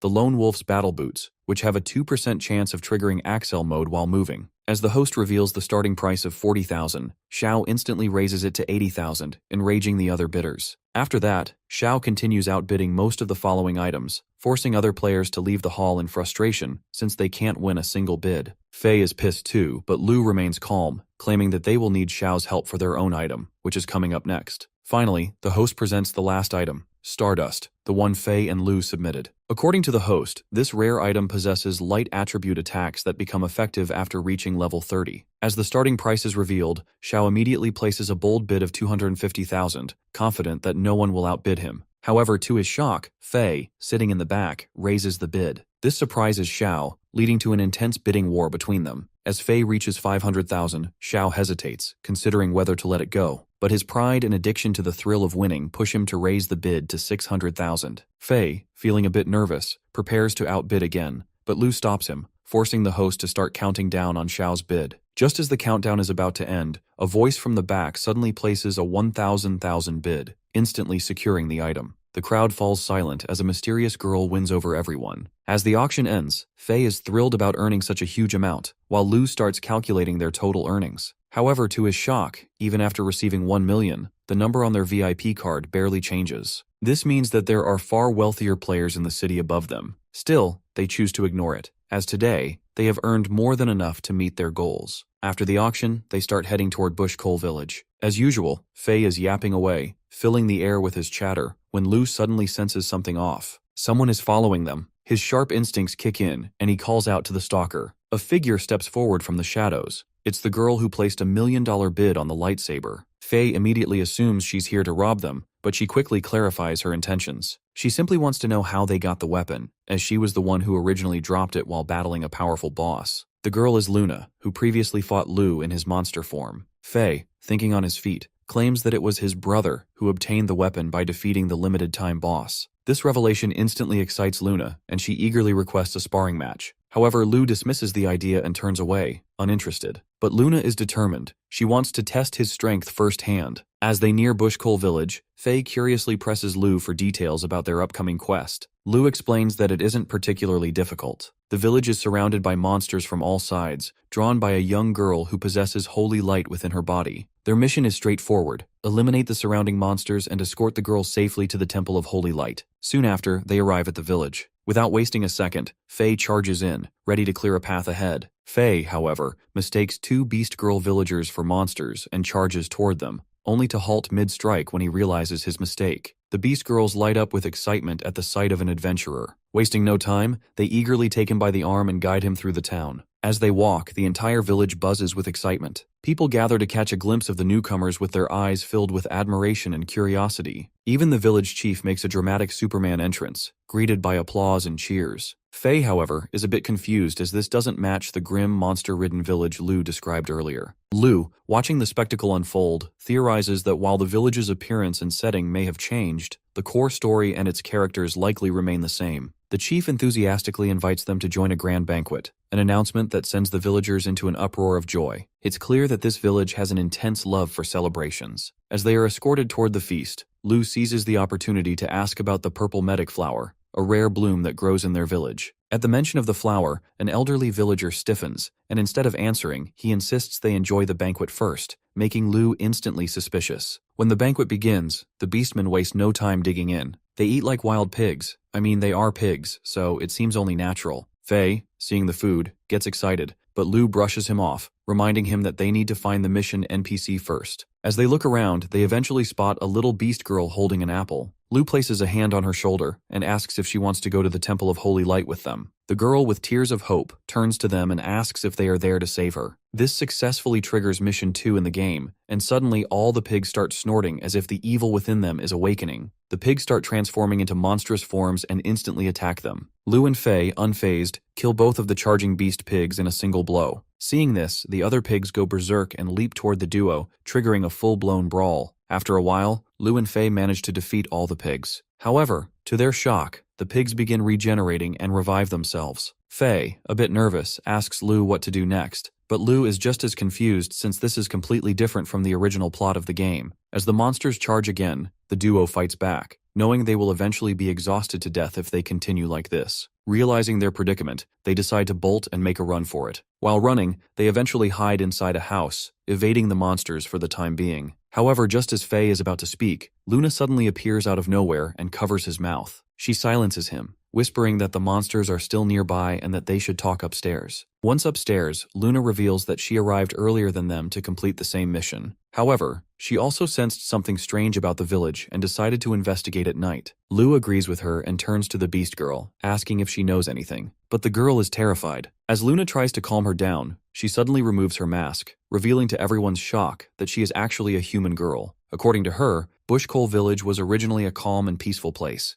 though pig monsters often roamed outside the village. However, these monsters weren't too dangerous as long as people stayed clear of them. Over time, they even began learning human behavior, which further reduced the threat they posed. One day, a holy knight named Greg from the Temple of Light visited the village. Under his guidance, the villagers performed a sacred prayer, though something about it felt strange. During the ritual, the girl experienced pain and approached Greg about it. To her shock, he told her that she was the chosen one and that she could join the temple and become one of them. However, before she could share this news with everyone, the monster pigs suddenly attacked, capturing the entire village, including Greg, who was ruthlessly killed while trying to protect them. The girl, however, somehow managed to escape and hide. Mustering up courage, she clung to the belief that she was the chosen one. She crafted a pig mask and pretended to be one of them, waiting for the right moment to run away. Now, she wants to visit the Holy Temple to inform them about the incident. However, Faye assures her that she can leave everything to him and his brother. They will handle it. Just as the girl excitedly thanks him, a monstrous, towering pig spots her through the window. With its massive hands, it grabs her and pulls her out. As the beast is about to devour the girl, the trio charges at it, unleashing their spells. However, with just a swing of its arm, the beast effortlessly stops their attack, mocking them for being so weak. The trio is sent flying onto the roof of a nearby house. As they regain their footing, they wonder if the beast has any weak points. Before they can come up with a plan, the beast strikes again, smashing the entire house and sending them flying along with the debris. Thinking quickly, Lou comes up with an idea and asks Faye to support him. Hearing this, Faye immediately charges at the beast with his Fiery Comet spell, hurling fireball after fireball to keep it distracted. Seizing the opportunity, Lou dashes toward the beast. The beast notices Lou and tries to punch him, but Lou swiftly evades the attack using backstab in combination with his hunting death blades. He counters with a deadly strike, slicing off the beast's hand. As the severed hand pieces fall, Lou catches sight of the girl trapped inside. However, before he can reach her, several small pig monsters suddenly materialize behind him and lunge at him. Just in time, Luna appears behind Lou and eliminates them all with her Starlit Waltz spell. She urges Lou to save the girl, but before they can move,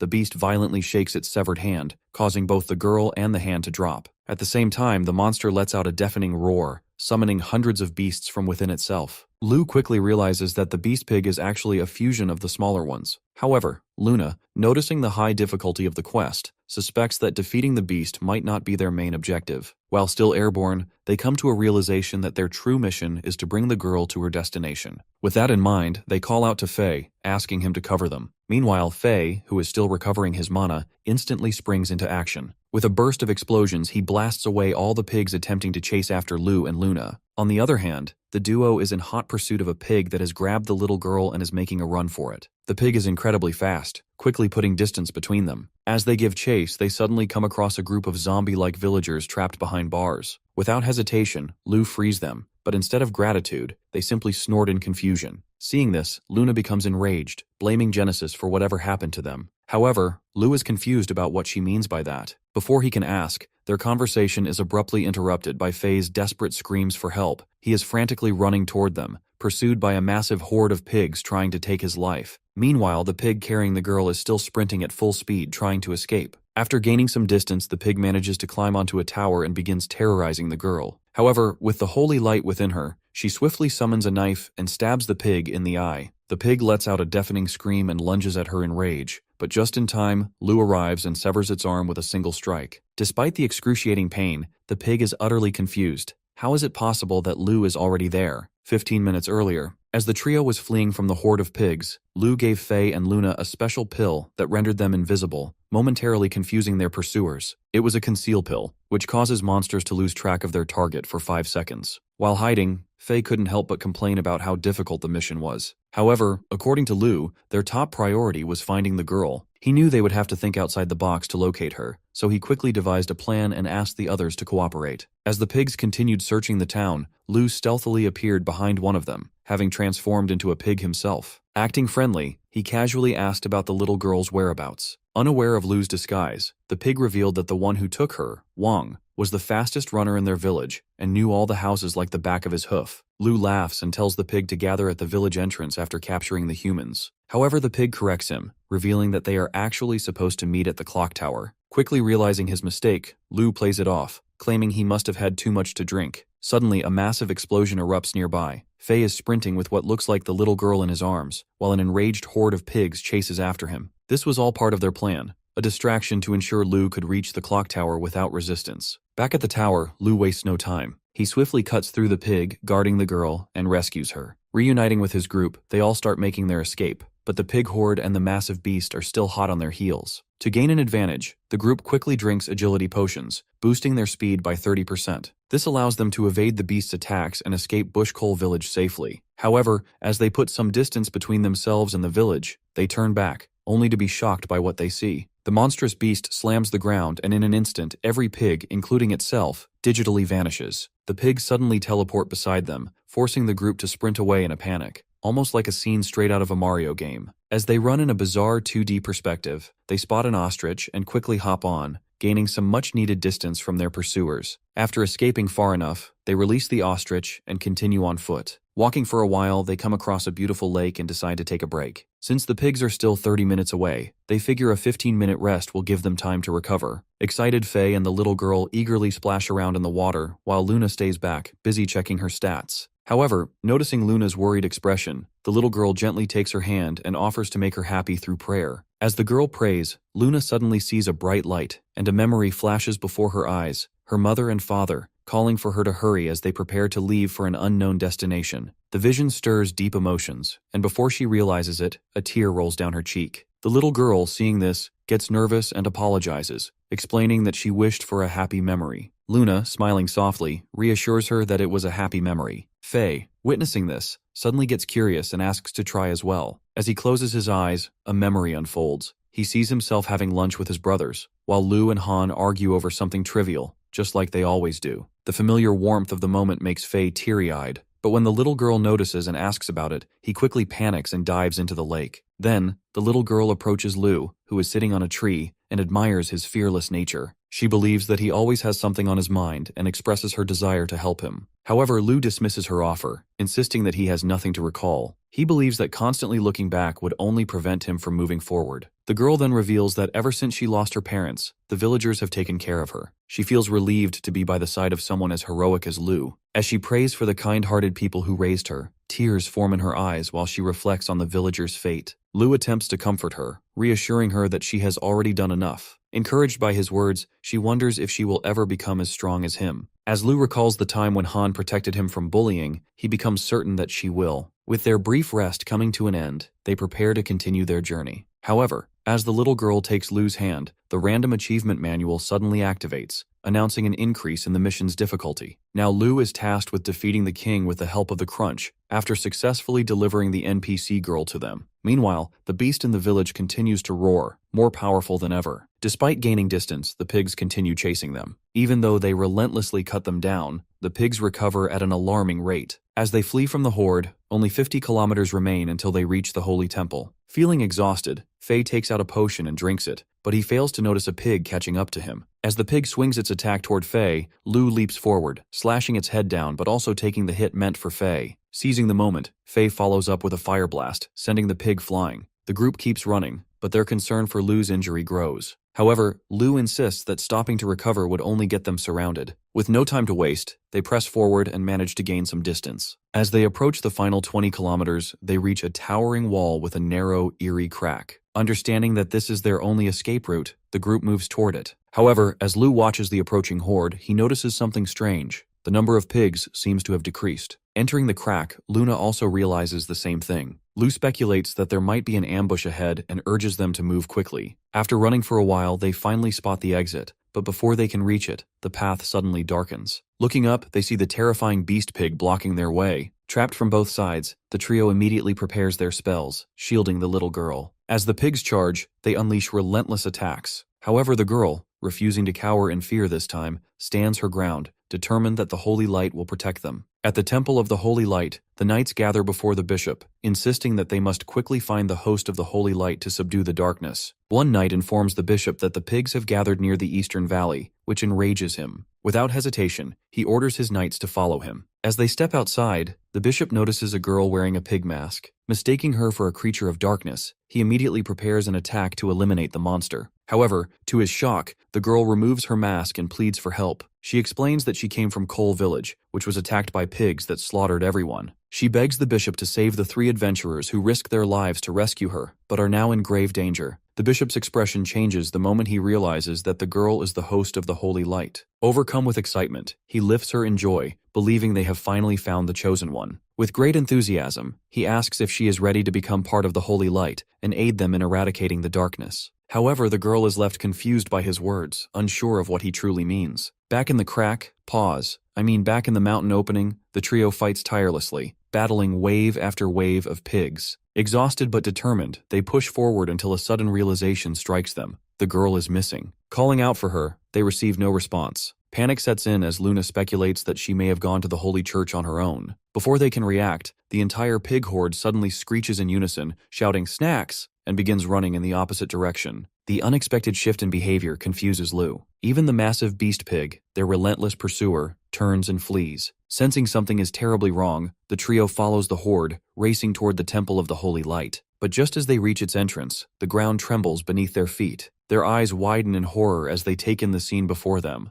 The church bishop stands within the temple, clutching the half-eaten body of the little girl, blood dripping from his mouth. What the hell just happened? Just moments earlier, the bishop had questioned the little girl about joining the holy light. Confused by his words, she hesitated, but he insisted that the holy light needed her. Wanting to help others, she agreed. Without hesitation, the bishop opened his mouth and bit her in half, reveling in the divine radiance that engulfed him as he did. Before the shock can settle, the beast pig arrives, swinging with immense force. The impact sends the knights flying, but the bishop, now empowered by his newfound strength, stands firm. With precise counterattacks, he unleashes a barrage of holy light beams, piercing through the creature's flesh and riddling its massive body with holes. As the beast collapses, the bishop steps onto its fallen form, declaring that it is the light that has burned away its filthy existence. Lost in his sermon, he fails to notice the surge of power closing in from behind, until it is too late. He turns just in time to block the incoming strike, his eyes locking onto Lu. In a swift motion, Lu uses his momentum to slash the bishop's back. Staggering from the attack, the bishop quickly tries to reassure him, introducing himself as Hannibal, an ally to heroes like him. Hannibal wants Lu to join him in killing the pig together, as he has finally surpassed its recovery abilities. However, Lu ignores everything and demands answers. Just as Hannibal is about to respond, Lu suddenly charges at him with a burst slash, sending him flying. Lu has no interest in reasoning. His only goal is to see Hannibal dead. To Lu's shock, the system issues a warning, instructing him not to kill Bishop,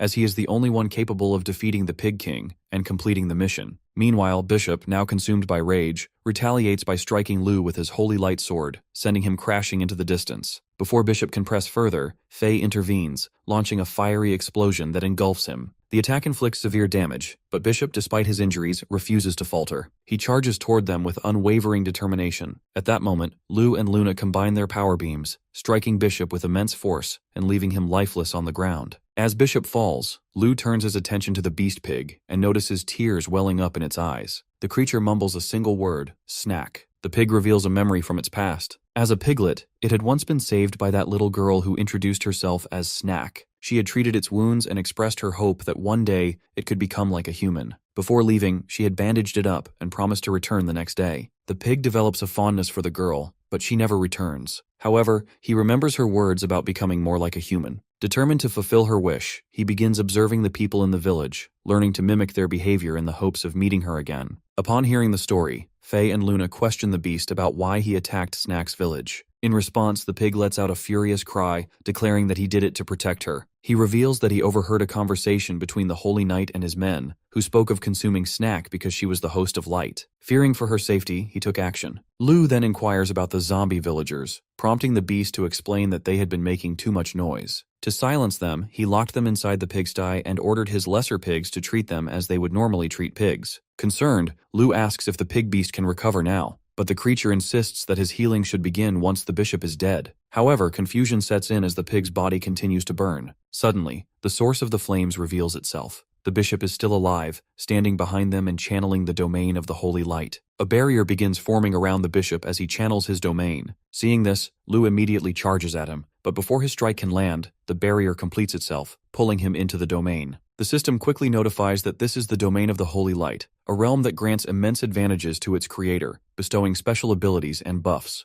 As Lu is drawn inside, he finds himself standing in an enormous throne room. At its center, Bishop sits upon a grand throne, welcoming him into his world. The sight infuriates Lu, and he immediately lunges forward. However, before he can get close, Bishop summons a light strike from countless floating orbs above them. Despite his agility, Lu quickly realizes that the orbs are under Bishop's control, meaning the entire domain, a galaxy, exists under his command. Bishop confirms this and, before finishing Lu, demands to know why he attacked him. Fueled by rage, Lu shouts that Snack had come to Bishop for help, yet he betrayed her trust. With that, he launches another attack, but Bishop effortlessly blocks it. However, hearing Lu's words, Bishop suddenly pauses, realizing that they have both misunderstood each other. He then claims to have discovered the limitations of their world. According to Bishop, their world operates on a system of levels. After becoming a bishop, his duty was to assign missions to heroes in exchange for protection and respect. Over time, he grows curious about the outside world, especially after seeing a hero return stronger and admired. Deciding to venture out himself, he discovers a vast, exciting world filled with dark monsters. Despite constant battles, he struggles to level up,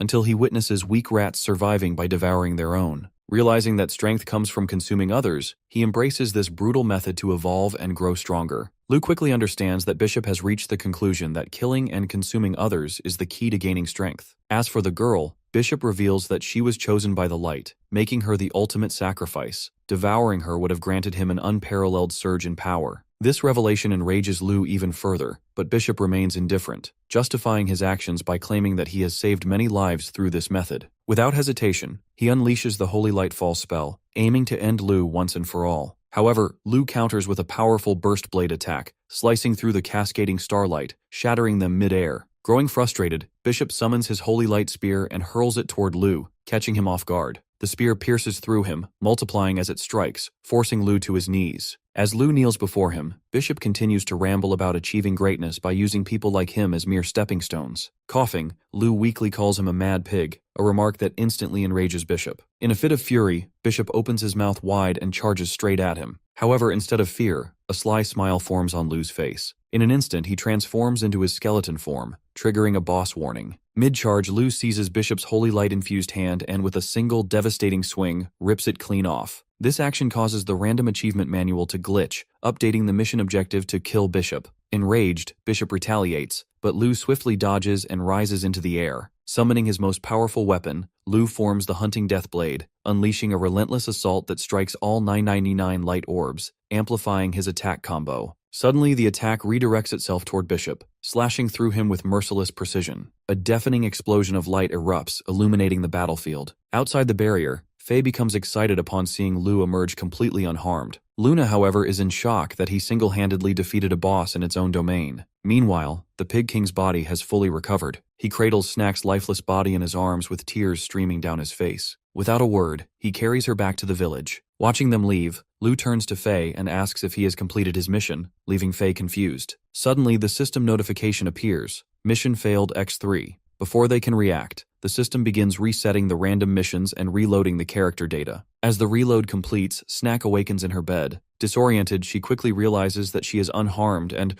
overwhelmed with relief, thanks the holy light for reviving her. Determined, she jumps out of bed and storms out of her house as she needs to return to the piglets she left in the forest. As she walks through the town, the villagers greet her warmly, wishing her a good morning. Grandpa, however, stops her with a stern warning that there are human-eating monsters in the forest, so she needs to be careful. Hearing the warning, Snack becomes lost in thought and accidentally bumps into the village chief. Concerned, the chief asks if she is all right before introducing her to a holy knight, requesting that he take a look at her. As the holy knight extends his hand toward her, Snack's body tenses. Without hesitation, she suddenly turns and runs off, screaming that she doesn't want to be the host of the holy light. As she hurries away, she notices Lu walking past her. There's something strangely familiar about him. She swears he said something, but before she can figure it out, he disappears into the crowd. Back in the town, the village chief apologizes to the holy knight, who is lost in thought, realizing that the girl is pure and will make a great host for the bishop. The knight requests the chief to bring the girl to him later. Meanwhile, Lu, hooded and masked, walks beside the knight.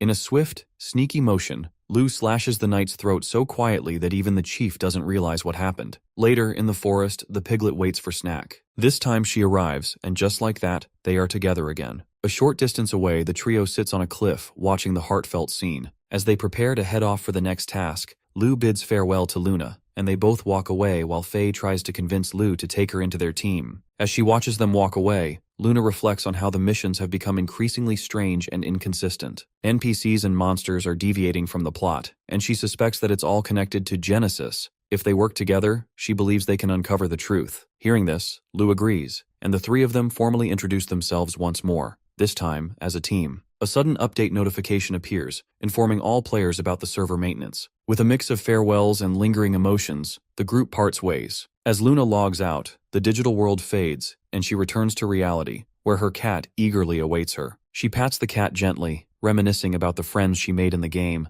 but soon begins coughing due to her illness. The maid arrives, informing Luna that her father has called for her. Assisting her into the wheelchair, the maid guides her to his office before waiting outside. Luna hesitates before knocking on the door. As it swings open, she pushes her wheelchair forward into the vast office, where the walls are made of glass aquariums. The room is silent until her father acknowledges her presence. He inquires about her preliminary exam and warns her not to embarrass him in the final selection. After delivering his message, he dismisses her. Meanwhile, within the aquarium, a shark preys on a smaller fish, the silent hunting unfolding in the background. Elsewhere in the city, Lu and Faye head to a hot pot restaurant. Upon arrival, they are presented with a steaming, sizzling hot pot. Faye, overcome with excitement, dives headfirst into the meal, while Lu carefully follows every proper dining etiquette he knows. As they eat, Lu overhears the people at the table beside him discussing Moon Fantasy. They praise the game for its excessive levels, monsters, and complex mechanics. However, their curiosity grows as they debate whether the missions are entirely randomly generated or tailored to individual players. Hearing this, Lu begins to wonder about the nature of the game's missions. Initially, his task was to kill the Orc King, but the mission unexpectedly shifted when the orc turned out to be a noble figure, while the bishop was revealed as the true villain. Later, Lu himself was transformed into a boss. The inconsistency troubles him, especially as he notices that the cheat book he generated from a random mission has begun to deviate from its intended functions. He questions whether this anomaly is a result of his extensive rewriting of the source code, or if it is somehow connected to Genesis, the mysterious entity Luna had mentioned. Maybe it is all due to purgatory, the phenomenon Wu mentioned, dragging Lu back into endless whirlpools and reefs.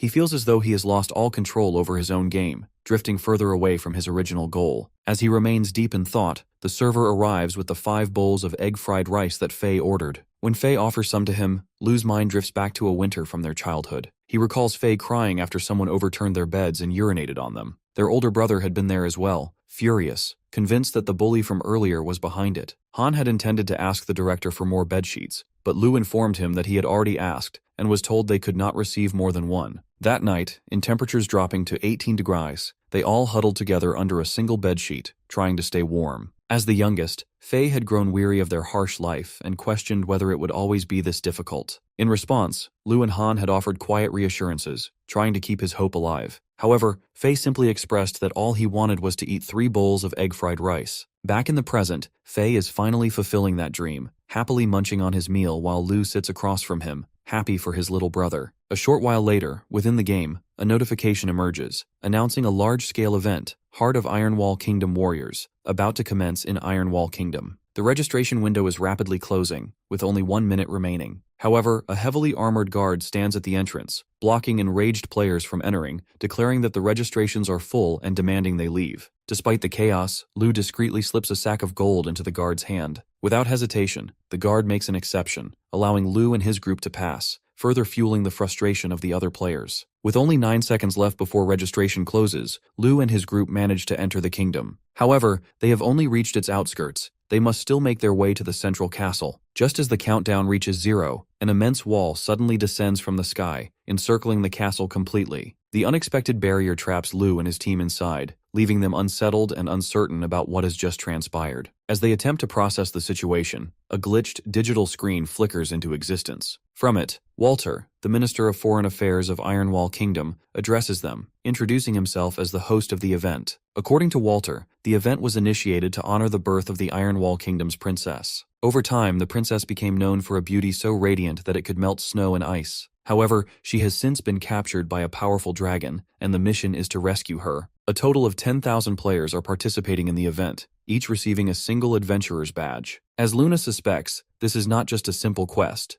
It is a competition. Over the course of 7 days, players must collect as many badges as possible, and only the top 100 will advance to the next stage. There are 3 ways to obtain additional badges. The first and simplest method is to search for them scattered throughout the area. The second is to defeat monsters, which may drop them upon being slain. The third and most ruthless method is to plunder badges from other players. Each player's badge count is visible above their head, making every encounter high stakes and intense. With the rules established, Walter officially announces the beginning of the event, launching the 7-day countdown. Lu's group, with only a single badge each, wastes no time and moves forward. However, they are quickly approached by another team proposing an alliance. The group's leader reveals his strategy, to gather 100 players into a single force, ensuring their dominance and securing a spot in the next phase of the competition. However, Lu immediately rejects the offer and continues walking, unfazed by the proposal. This blatant dismissal enrages the opposing leader, who silently vows to eliminate Lu's group should they cross paths again. As they press forward, Faye questions Lu about his decision to turn down the alliance. Lu explains that gathering a group of inexperienced players would be meaningless. He has a strategic reason for his choice. After defeating the bishop, he obtained a rare item, the Godslayer's Guild badge. This badge grants a special effect. Anyone who teams up with Lu will be recognized as part of the Godslayer's Guild, and as the guild's size increases, all members receive attribute bonuses. Because of this, Lu intends to choose his allies carefully, ensuring they are worthy of the power the badge provides. Upon navigating the forest, Lu's group immediately begins hunting monsters, swiftly collecting badges scattered throughout the area. As their badge count grows, they remain on the lookout for more monsters. Soon, Faye spots one lurking ahead and with growing confidence steps forward, insisting that he handle the fight alone. As Faye prepares to unleash his fiery explosion, another player attacks at the same moment. Their combined strikes overwhelm the monster, causing it to fall and drop badges for both of them. Frustrated, Faye accuses the girl of stealing his kill. Equally enraged, the girl refuses to back down and immediately lunges at Faye, aiming to take his badges by force. Faye, reluctant to fight a girl, retreats while calling out to his brother for help. In an instant, Lu appears, pressing a knife to the girl's neck. However, she quickly calls for reinforcements. Her sister arrives in a flash and she grabs both Faye and Luna mid-charge, effortlessly restraining them. Now they stand face to face, Lu holding the girl at knife point, while her sister holds Faye and Luna in a firm grip.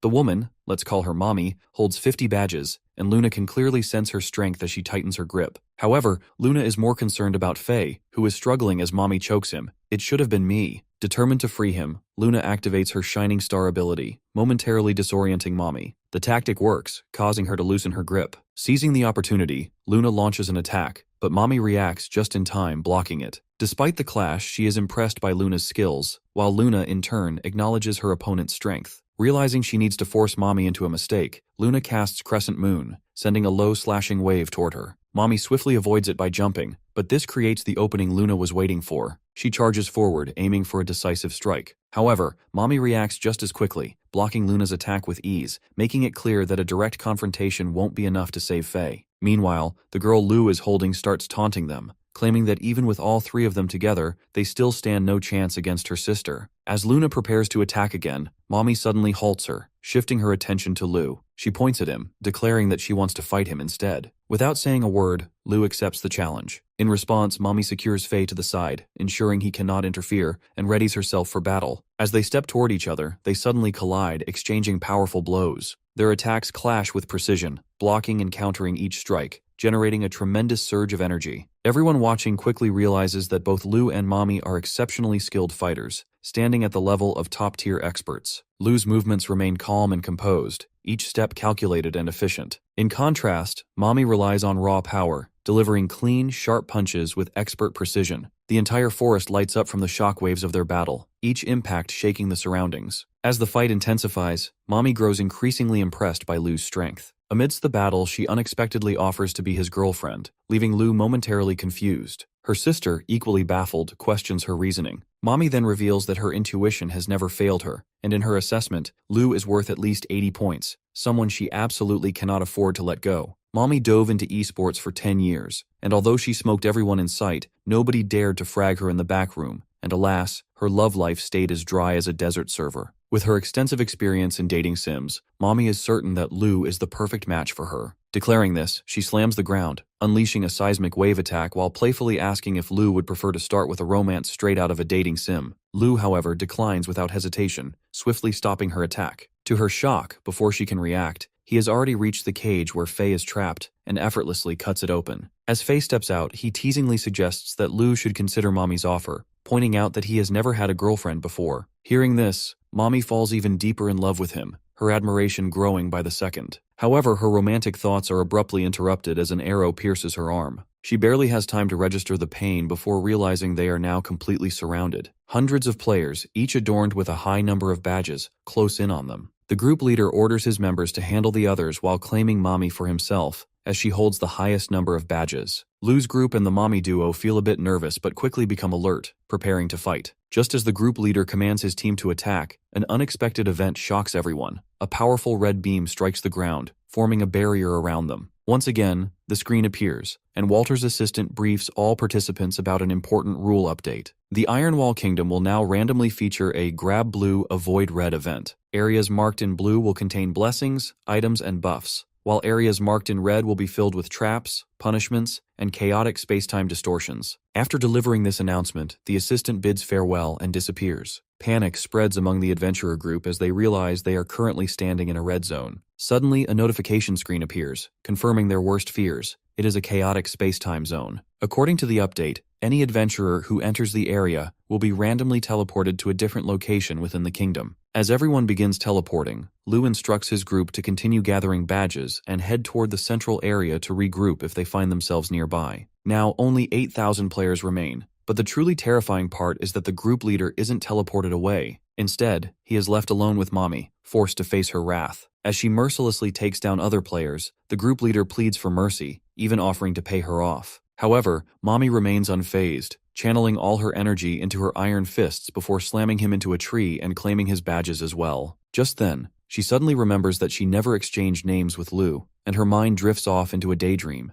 even imagining the names of their future children. Meanwhile, at another location, Faye and Mommy's younger sister Chili introduce themselves on seemingly friendly terms. However, without warning, Chili launches a blast at Faye, forcing him to dodge at the last second. Still holding a grudge over the badge's theft, Chili insists on fighting him. Fei, realizing the misunderstanding, tries to reason with her, but she remains unfazed. As she charges at him, channeling her fireballs, Fei quickly offers her a deal, an exchange of information about their siblings, considering that both Lu and Mommy seem to like each other. Stopping her mid-charge, Fei's words catch Chili off guard. This marks the beginning of their bonding as they sit by their own fire, laughing about various things and agreeing to help each other find their siblings. Meanwhile, at another location, Luna finds herself alone, growing increasingly worried. With both communication and the map disabled, she has no way of locating her group. She recalls her father's warnings about advancing to the final stage of the event. Though he has always been cold to her, Luna chooses to see the positive side of it, believing that, in his own way, he cares for her and hopes for her success. Despite having endured painful experiments in the past, she remains determined to do her best and take care of herself. As she reflects on her past, a massive monster with a badge number of 9999 silently emerges from the shadows, preparing to strike. Elsewhere, Lu is engaged in an intense battle against another player, one who appears to be on par with him, matching his strength. 2 hours earlier, when Lu was teleported to a random location, he quickly analyzed his surroundings, studying the position of the beam and the nearby sounds. Realizing that he was alone, he concluded that his group would be safe and decided to focus on collecting badges. Using his stealth skill, enhanced by his white stealth cap, he began his hunt. Not far from his location, a group of players was busy taking down monsters. Like a flash, Lu eliminated both the monsters and the players with a swift, silent slash, collecting their badges in an instant. My guy just mega KS. He knew that while these initial targets wouldn't make a significant difference in his overall badge count, the more badges he gathered, the stronger the monsters would become. For now, his strategy was clear: hunt players in the weaker areas. Elsewhere, Xiao, the wealthy brat, was effortlessly taking down monsters with his legendary gear, while his devoted admirer watched him in awe, completely mesmerized by his every move. As they are busy talking, suddenly Lu sneaks up from behind, and just as he is about to attack Xiao, Xiao pushes his shield, his girlfriend, in front of him, resulting in Lu killing her. Xiao is enraged that someone has attacked him and prepares to fight. As Lu charges, Xiao swings his legendary sword, unleashing a powerful wave, but in the blink of an eye, Lu vanishes from sight. Looking around, Xiao realizes that Lu is above him, but it is too late. Lu slashes across his body in a swift motion, killing him instantly. Nearby, another adventurer witnesses Lu's movement and is deeply impressed. However, Lu does not even notice him at first. When he finally glances at the adventurer's badges, he is shocked to see that the man still has a ranking of 0. The player, believing that Lu has stolen his prey, challenges him instead, vowing to hunt him down. Without hesitation, they clash, generating massive shockwaves throughout the area. The player relentlessly attacks, unleashing blow after blow, yet Lu effortlessly blocks each one. The sheer skill and precision of Lu's defense leave the player in awe. Suddenly, Lu counters with lacerating burst, sending the player flying. The opponent lands back on the ground and immediately retaliates with Wolf Mist, unleashing a massive beam straight toward Lu. However, as the dust settles, Lu emerges unscathed. Both can feel each other's power, but Lu is particularly confused. Despite the player's immense strength, he still lacks a badge, meaning even defeating him would yield nothing. The player, grinning maniacally, introduces himself as Feng, and Lu responds in turn. Without hesitation, they charge at each other once more, fully prepared to bring the other down. They continue their relentless assaults on each other, but Lu blocks every strike. Seizing an opportunity, he suddenly dashes away, realizing that facing Feng is like confronting a wild wolf, unpredictable and relentless. He needs a moment to catch his breath. As Lu maneuvers his snake spirit beast behind Feng, his opponent successfully positions his wolf for an ambush as well. The two summoned beasts collide, triggering a massive blast wave that ripples through the forest. In the distance, a group of players notices the explosion. Their leader immediately signals for them to halt, before ordering his fourth brother to check on a missing teammate who has taken too long to return. Following the command, the fourth brother vanishes digitally. Back in the fight, Lu begins to detect weaknesses in Feng's approach, realizing that he struggles with prolonged battles. Meanwhile, Feng grows more exhilarated, thrilled to be fighting an opponent of such strength. Once again, they charge at each other and their weapons clashing with force. However, as their blades meet, Lu suddenly senses that something about Feng is not right at all. Suddenly, a surge of power erupts from within Feng as he charges forward with overwhelming force, ramming Lu through a cluster of trees and crashing him into one. What baffles Lu is that, despite repeatedly striking Feng down, his opponent only grows stronger. The reason soon becomes clear. Feng's passive skill, Bloodbath Serenade, grants him a 1% increase in attack power for every 1% of health he loses. With his strength steadily rising,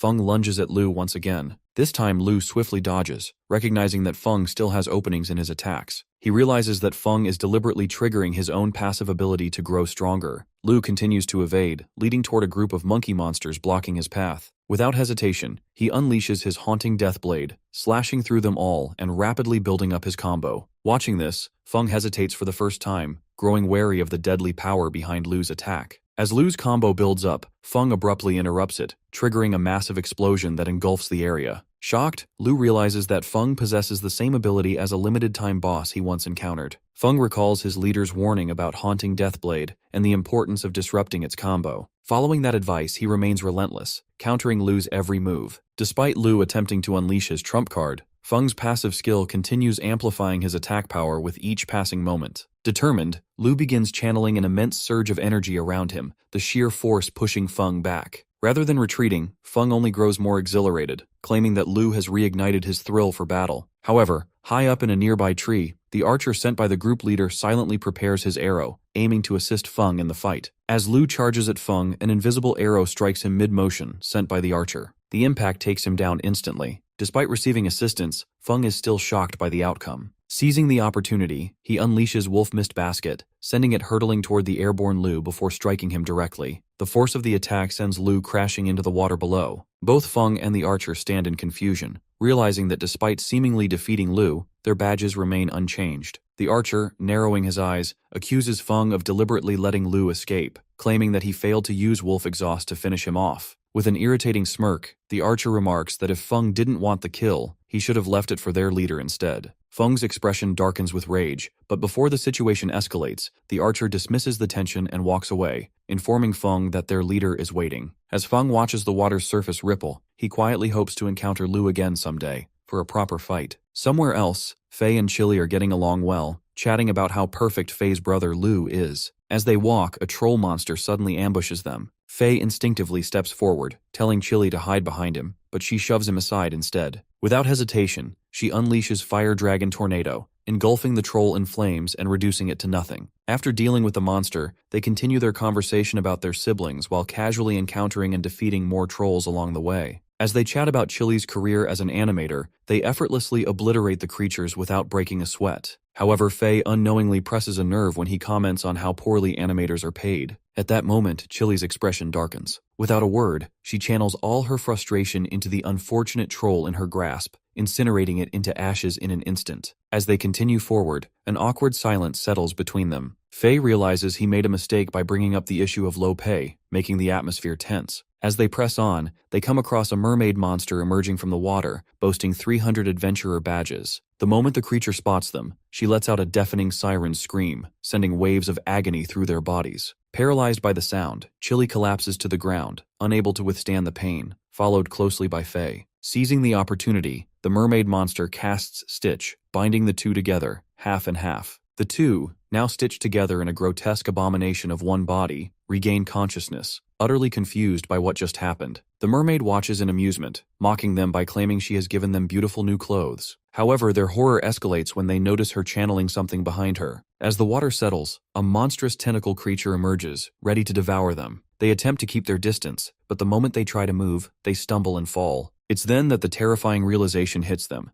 They are sharing a single body. Instead of focusing on survival, the two immediately begin arguing over where to move and, more awkwardly, where not to touch. Even the mermaid rolls her eyes at their bickering before using her magic to pull them closer. As they are dragged toward the monstrous creature, they have no choice but to set aside their differences. With no other option, they agree to split control, each taking command of half their shared body. Working together, they propel themselves into the air using fire magic. However, this only enrages the mermaid, who despises fire. In retaliation, she unleashes Cannon Splash, sending a powerful torrent of water hurtling toward them. They fumble their movements and take a direct hit. Struggling to maintain balance while controlling only half of their shared body, they stagger clumsily. Despite their lack of coordination, they manage to propel themselves off the ground, launching a barrage of fireballs from the air. The flames scorch both the mermaid and the monstrous creature, but the beast quickly extinguishes the fire using a surge of water. In retaliation, it unleashes a rotating water attack, trapping them inside a swirling aquatic prison. Even in their dire situation, they remain frustrated with each other, their lack of synchronization making escape nearly impossible. However,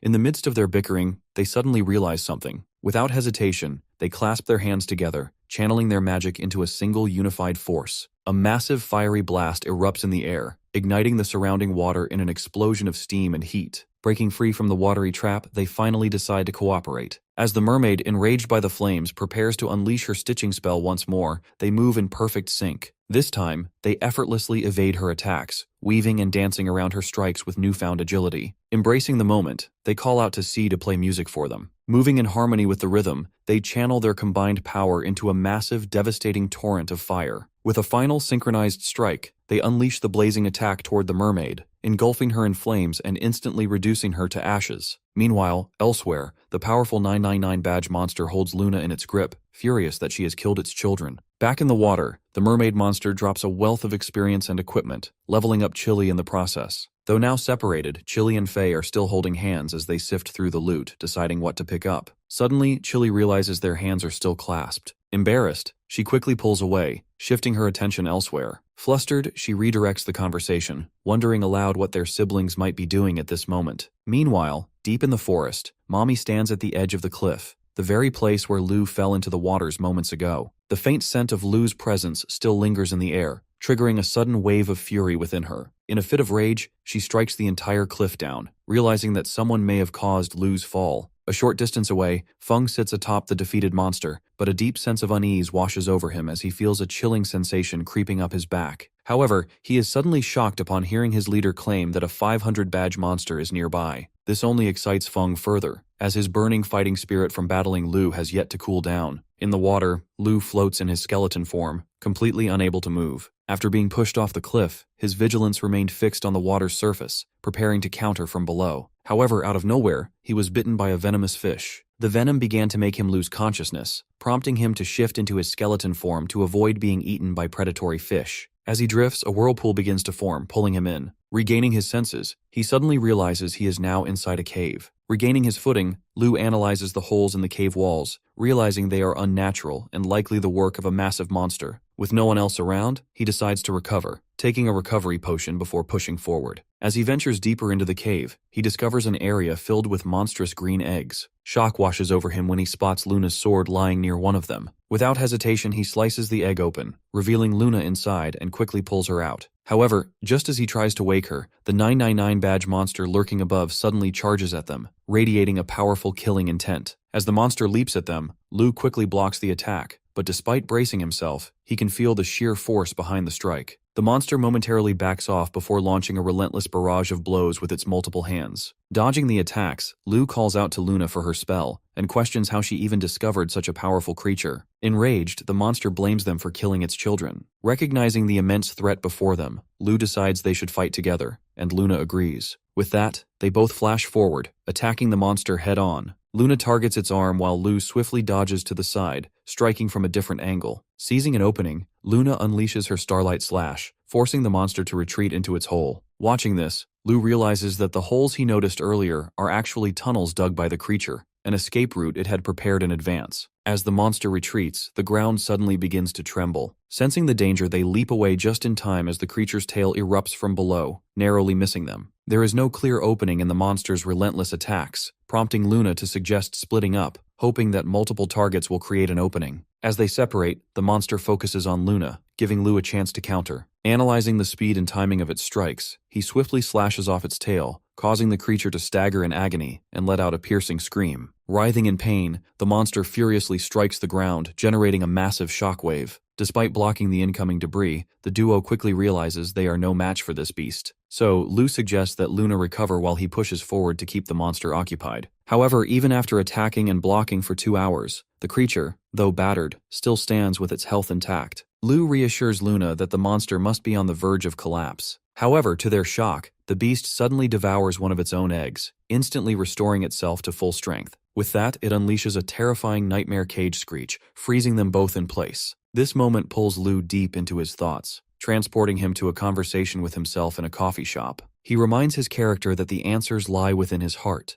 to which his character insists that he does not want to give up. The character argues that they have a lead on infernal purgatory from Wu, which might help them find their brother. However, this only angers Lu, who believes he is deceiving himself and losing sight of reality because of the game. Mocking his character, he argues that instead of wasting time searching for his brother, he should honor his brother's will by doing something more meaningful. This leaves his character deep in thought. Lu then stands up, reassuring him that everything will be alright. Instead of aimlessly chasing a lost cause, he suggests opening an orphanage, a place where children without families can find a home. That, he insists, is what he should be doing instead of gallivanting through some game. As he speaks, his character, consumed by rage, grabs Lu by the throat, accusing him of being a heart demon within a nightmare conjured by the monster. Realizing the illusion, Lu shatters it and returns to the present, where the monster is holding both him and Luna, preparing to crush them with its massive fist. In a blink, Lu regains consciousness and swiftly slashes through both of the monster's hands, breaking free. Without hesitation, he gives Luna an illusion-breaking potion, instantly waking her up as well. The monster, unfazed, questions whether it would have been better for them to perish within its illusion. However, instead of fear, this only fuels their rage. Both Lu and Luna charge at the creature, attacking from opposite sides. Despite its attempts to block, the monster is confused. Its nightmare screech should have weakened them, yet they are fighting even more fiercely than before. Sensing danger, the monster attempts to consume another egg to recover, but Luna intercepts it in an instant, severing its hand with her moon slashes. The monster panics and attempts to retreat into its tunnels, but Lu is already behind it, delivering a decisive strike that completely severs its head. The massive creature collapses, and Lu's badge count increases by 999. High-fiving Luna, he apologizes for stealing the points, but she doesn't mind. There are still 2 days left, giving them plenty of time to accumulate more points for her. As they prepare to leave, a monstrous voice suddenly echoes through the cavern, stopping them in their tracks. Both of them freeze in shock, realizing that the voice is coming from inside the monster's stomach. Suddenly, a smaller but similar-looking monster bursts out of the dead creature's stomach, demanding to know who killed it. The moment it spots Lu and Luna, it lunges at them without hesitation, kicking Luna away before unleashing a powerful green laser beam directly at Lu, striking him head-on. Believing both of them to be defeated, the monster smirks, mocking them for being weak. As silence falls, the monster mocks them for playing dead, but before it can react further, a barrage of rocks suddenly hurtles toward it. With ease, the monster destroys the incoming debris, but the attack was merely a distraction. Lu and Luna strike from both sides, aiming to catch it off guard. However, despite their coordination, the monster effortlessly blocks their attacks with his hands, calling their efforts boring before sending them flying. Growing overconfident, the monster gives them one last chance, claiming their attacks are hardly entertaining. Seizing the opportunity, Luna gathers all of her remaining strength and charges forward, with Lu flanking from the opposite side. As she swings at the monster, it easily bends away from her attacks, ridiculing their weak efforts. However, just as it smirks in amusement, it catches sight of Lu from the other side, realizing too late that Luna's attack was just a distraction. The moment the monster tries to counter with its beam, Lu is already prepared, activating his backstab skill and slashing the monster from behind. Wounded, the monster snaps in rage and absorbs the life force of a nearby egg, fully recovering in an instant, shocking the duo. They quickly realize that as long as those eggs remain, killing the monster is impossible. Pointing at them, the monster acknowledges their teamwork but sneers that, individually, they are too weak. To prove his point, he casts a duplication spell, creating 2 identical copies of himself before relentlessly attacking both Lu and Luna at the same time. Despite now being split into 2, the monster's overall strength has diminished, but its resistance remains overwhelming. As the battle intensifies, the duplicate fighting Luna suddenly drags her into a hole, while the other continues unleashing a relentless flurry of slashes toward Lu. However, the monster pauses for a brief moment, confused as despite being struck repeatedly, Lu is still laughing. Suddenly, Lu unleashes his burst sword, and the slash begins chaining into a relentless combo, cutting down all the eggs one by one. At first, the monster scoffs, mocking Lu for using such a spell. But as the power of the slash intensifies with every destroyed egg, a wave of terror washes over him. Realizing too late that something is terribly wrong, he desperately attempts to intercept, triggering a massive explosion between them. As the dust settles, the monster is taken aback. Lu actually had such a powerful technique hidden up his sleeve. But at the same time, our boy is just as shocked. The monster is still alive. Without hesitation, Lu charges forward, drinking a recovery potion mid-motion, while the monster begins channeling his green orbs, preparing to counter. However, to Lu's horror, a hand suddenly emerges from a slashed egg, gripping his sword. Before he can react, more creatures burst forth from the destroyed eggs, surrounding him. Watching the reinforcements arrive, the monster yaps in amusement. Lu quickly engages the emerging minions, cutting them down one after another, but their overwhelming numbers make it nearly impossible to keep up. The monster, fully aware of the weakness in Lu's skill, merely observes from a distance, seated atop his minions as they swarm the battlefield. Meanwhile, Luna remains locked in combat with one of the duplicates. The clone lands a devastating punch to her gut, sending her crashing into a nearby wall. Struggling to regain her footing, she weakly apologizes for having killed the monster before it had even been born. The duplicate, momentarily stunned by her words, bursts into laughter, interpreting it as a desperate attempt at humor. However, after composing himself, he reveals a fundamental law of survival within their species. According to him, from the moment they are born, they instinctively turn against their maternal being, a process that strengthens them. Without hesitation, the duplicate lunges at Luna, while simultaneously unleashing his nightmare cage spell. A paralyzing fear takes hold of her, forcing a blood-curdling scream. Lu continues fighting the minions, unable to help as he hears Luna scream. The relentless swarm keeps coming at him, forcing him to cut them down in overwhelming numbers. The sheer volume of defeated minions forms a massive pile of bodies, and amid the chaos, Lu suddenly vanishes. The system announces that he has reached level 30 and has obtained the random ability Shadow Clone, allowing him to create a duplicate that will assist him in battle. As the monster, growing impatient, climbs atop the mound of corpses, it is shocked to find Lu gone. Frustration turns to unease as it notices one of its own minions behaving strangely, slashing wildly at its allies. A creeping sense of dread sets in as the monster realizes Lu might still be alive. Before it can react, Lu strikes with the combined power of Shadow Clone, unleashing his haunting blade. The deadly technique tears through the remaining minions in a relentless assault, its force so immense that it pierces the ground and emerges from below. Channeling the attack further, Lu directs it toward the monster, shattering its form with thousands of devastating slashes. Meanwhile, in front of Luna, the duplicate enemy, now significantly weakened, begins pleading for mercy, promising to follow her commands. However, without hesitation, she casts Crescent Spell, unleashing a powerful blast that annihilates him instantly. With that, the event comes to an end, and all players are summoned to the central gate. As they gather, uncertainty fills the air, with many wondering whether they will be advancing to the next stage. Mommy, along with Chili and Faye, sits in silence, their concern growing as Lu has yet to arrive. Growing impatient, Mommy orders both of them to gather information about Lu's attacker. Faye, upon hearing of the attack, becomes visibly anxious, prompting Mommy to reveal her suspicion that Lu may have been ambushed and killed while searching for her. However, Faye refuses to believe it, confident in his brother's strength. His certainty brings some relief to Mommy, but before they can continue their discussion, Lu's voice suddenly calls out from behind them. He appears carrying Luna on his back, and upon seeing him, the group finally relaxes. While most feel relieved, Mommy is visibly irritated. Stepping forward, she confronts Lu and introduces herself as Hua Jiao. Without hesitation, she boldly declares herself as Lu's future wife, shocking everyone around her. As the crowd buzzes with speculation over badge numbers, the screen above them lights up once more, displaying Walter's announcement of the top 100 players. Lu is in third place, with 2 players above him and 3 below him from the Daybreak clan, while Hua, Luna, and the rest follow behind. Players are shocked to see the first place holder earning 5,000 points, wondering who it could be. Their attention soon shifts to the Daybreak Guild leader, realizing he is the one. The Daybreak Guild is currently the 3rd-ranked union guild in the entire server, known for securing multiple victories in other games before this one. However, their focus quickly turns to Lu's name, questioning how he managed to rank above the Daybreak clan members. Meanwhile, Hua remains preoccupied with trying to make Lu marry her, but he, uninterested, brushes her off while noticing Feng sitting among the Daybreak clan members. Walter then showers the top 100 players with experience points, causing most of them to level up. Lu and his group also rise above level 30. After that, Walter announces for everyone to proceed through the portal to the second selection location. The players begin moving toward the portal, speculating about what the second stage will entail. Is that Goku and Toriyama in front? What the hell? As everyone steps in, they are teleported onto pillars, each grouped with 4 other random players. As they process the situation, the host for the stage appears, revealing the details of the challenge. In this stage, players must participate in a crime-solving deduction game, where a hidden murderer is among the 5 players, and they must work together to identify them, literally Among Us. After each round, players will discuss the clues and their suspicions. Successfully voting out the murderer will allow the remaining players to advance to the next stage. The host distributes story cards to each player, detailing their assigned roles. Lu quickly realizes that the game revolves around conversation and reasoning. The host then reveals the background story for Lu and the other 4 players. According to the scenario, a Warrior X chosen to rescue the king's daughter has been murdered, and everyone is a suspect. Lu is assigned the role of the guard captain, while the others receive different identities. With that, the game begins. The game begins with Suspect A, proceeding in a clockwise direction, while the host remains present to guide them through the process. The first task is for each player to introduce themselves and explain their relationship with Warrior X.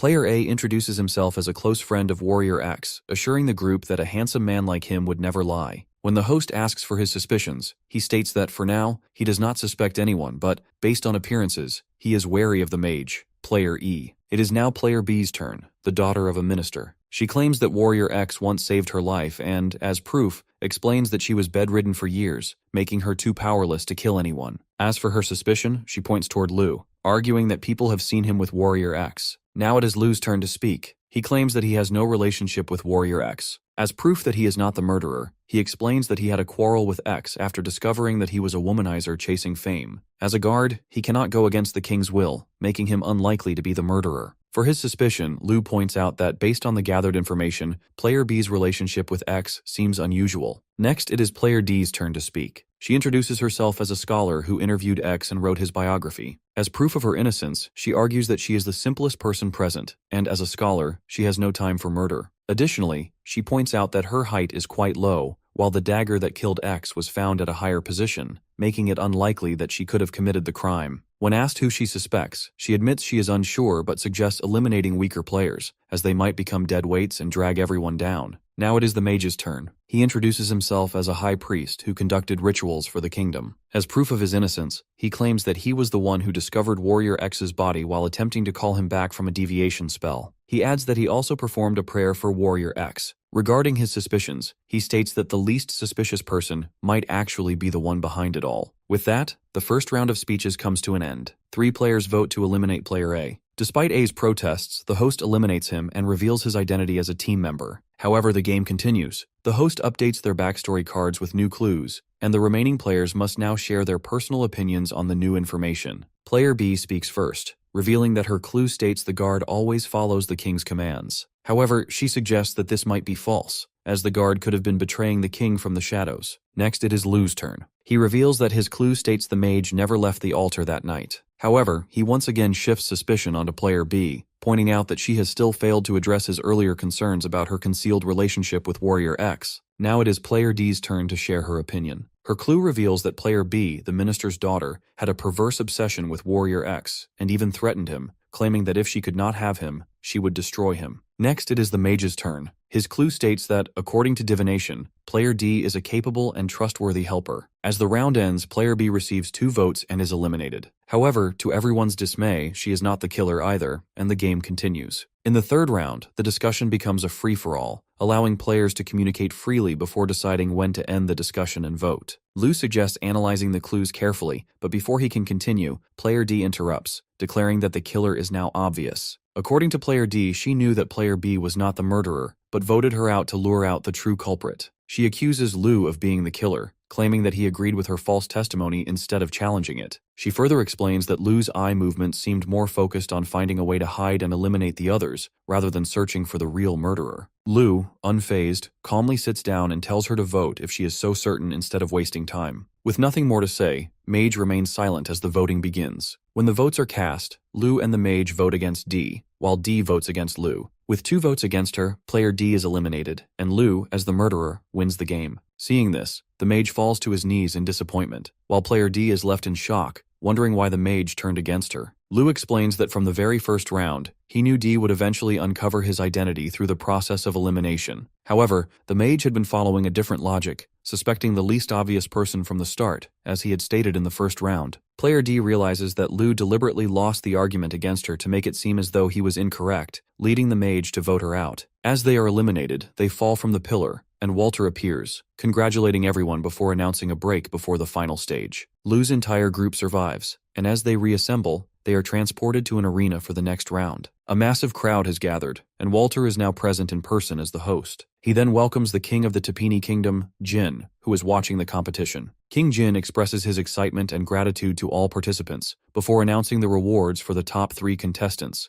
3 legendary gemstones that can be inlaid into weapons. These gems are extremely rare, capable of granting unique abilities when embedded in a weapon, and are worth hundreds of millions due to their high demand and non-existent supply. Upon hearing this, the leader of the Daybreaker Guild orders his men to do whatever it takes to secure all 3 gemstones for their group. The crowd erupts with excitement as the king officially announces the start of the next round. With that, Walter steps forward and introduces the rules of the competition. The competition is a one-on-one battle where the objective is to knock the opponent off the platform. The final champion will receive a massive amount of experience and prestige, along with the legendary gemstones. Additionally, they will have the privilege of choosing their companions for the mission to rescue the king's daughter. The matchmaking, however, is random, and Lu's number is drawn first for a fight against another player. As his group cheers him on, Lu recalls having participated in similar arena matches before. However, as he steps onto the battlefield, he is caught off guard by the sight of his opponent. Lu's opponent is the warrior he once defeated during his first ever boss event,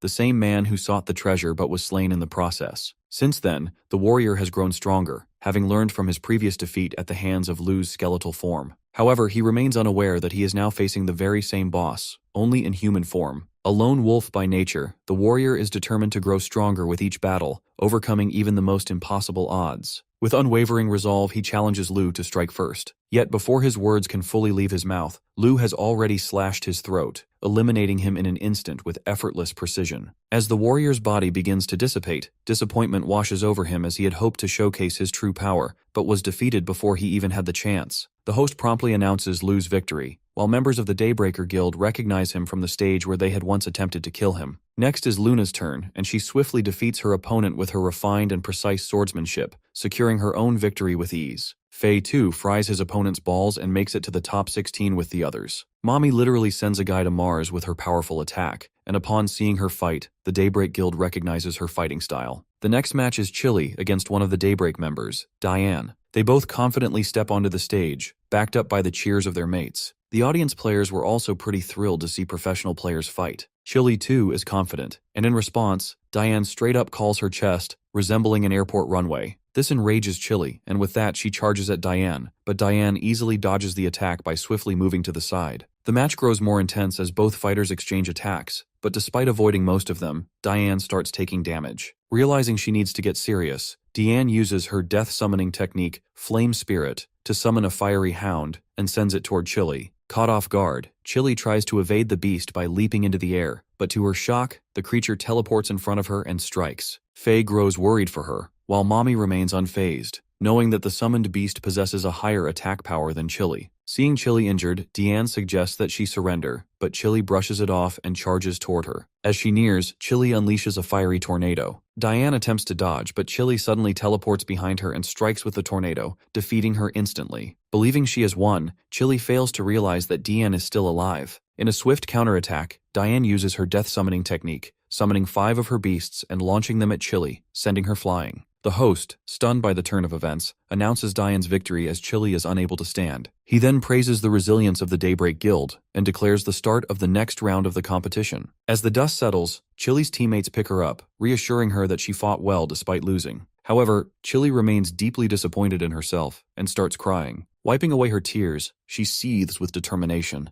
vowing to return stronger and take revenge on those who mocked her for having a flat chest. This fight also makes Lu's group realize that the Daybreak Guild is far more powerful than they had anticipated, and will be a formidable challenge in future battles. The host announces the next fight, featuring Daybreak Guild's Feng, who quickly lives up to his reputation by effortlessly eliminating his opponent. The guild's archer follows suit, using his splitting arrow technique to pierce his opponent from all sides, rendering any attempts to block the attack useless. The next match features Lei, who overwhelms his enemy with lightning-fast attacks, eliminating him without even needing to unsheath his sword. Finally, the leader of the Daybreak Guild steps into the arena. Instead of launching an assault, he calmly points out his opponent's weaknesses, criticizing his improper grip and lack of control over his weapon. The audience grows confused, expecting a fight, but the opponent, visibly nervous, hesitates. As the Daybreak leader critiques and improves his technique, the opponent ultimately surrenders the match on his own. Witnessing this, other contestants lose their will to fight and begin surrendering without even attempting to battle. With the top 8 nearing completion, Luna faces off against Daybreak's Diane for the final spot. Encouraged by her team's cheers, she steps into the arena while the crowd erupts into chants for Daybreak. Right away, Diane makes a remark about Luna's chest, claiming it is bigger than Chili's. As Luna retorts, Diane swiftly summons her beasts and sends them charging at her. In response, Luna uses Starlight Slash to blind Diane before maneuvering to attack from the side. Diane, despite dodging the attack by mere inches, has her blindfold cut in the process. Luna does this intentionally, wanting to face her opponent directly and see her eyes as they fight. Seeing this, Chili and her group cheer excitedly, while the members of Daybreak watch with newfound respect for Luna. Diane's face lights up with a manic grin as she begins summoning her beasts, declaring that the gap in their skill levels is enormous. As her summoned creatures charge, Luna leaps into the air to evade them, but to her surprise, they attack from all directions. Before she can react, Diane traps her against a rock, leaving her vulnerable. Luna's team watches in shock, realizing that even she is struggling against Diane, whose mastery over her 5-attribute summons makes her an overwhelmingly powerful opponent. As Diane thought she had won, Lu knew that Luna was still ready inside the rock. Suddenly Luna burst out, her giant sword slashing through the stone as she launched a powerful strike at Diane. Despite the explosive force of the attack, Diane managed to block it with her shield. Fueled by rage and hatred, she immediately counterattacked. Diane's deep resentment stemmed from her childhood, where she constantly witnessed her parents fighting at home, blaming her for their disputes. She was also relentlessly bullied by other girls who mocked and humiliated her over her parents' divorce. The years of torment built an overwhelming hatred within her,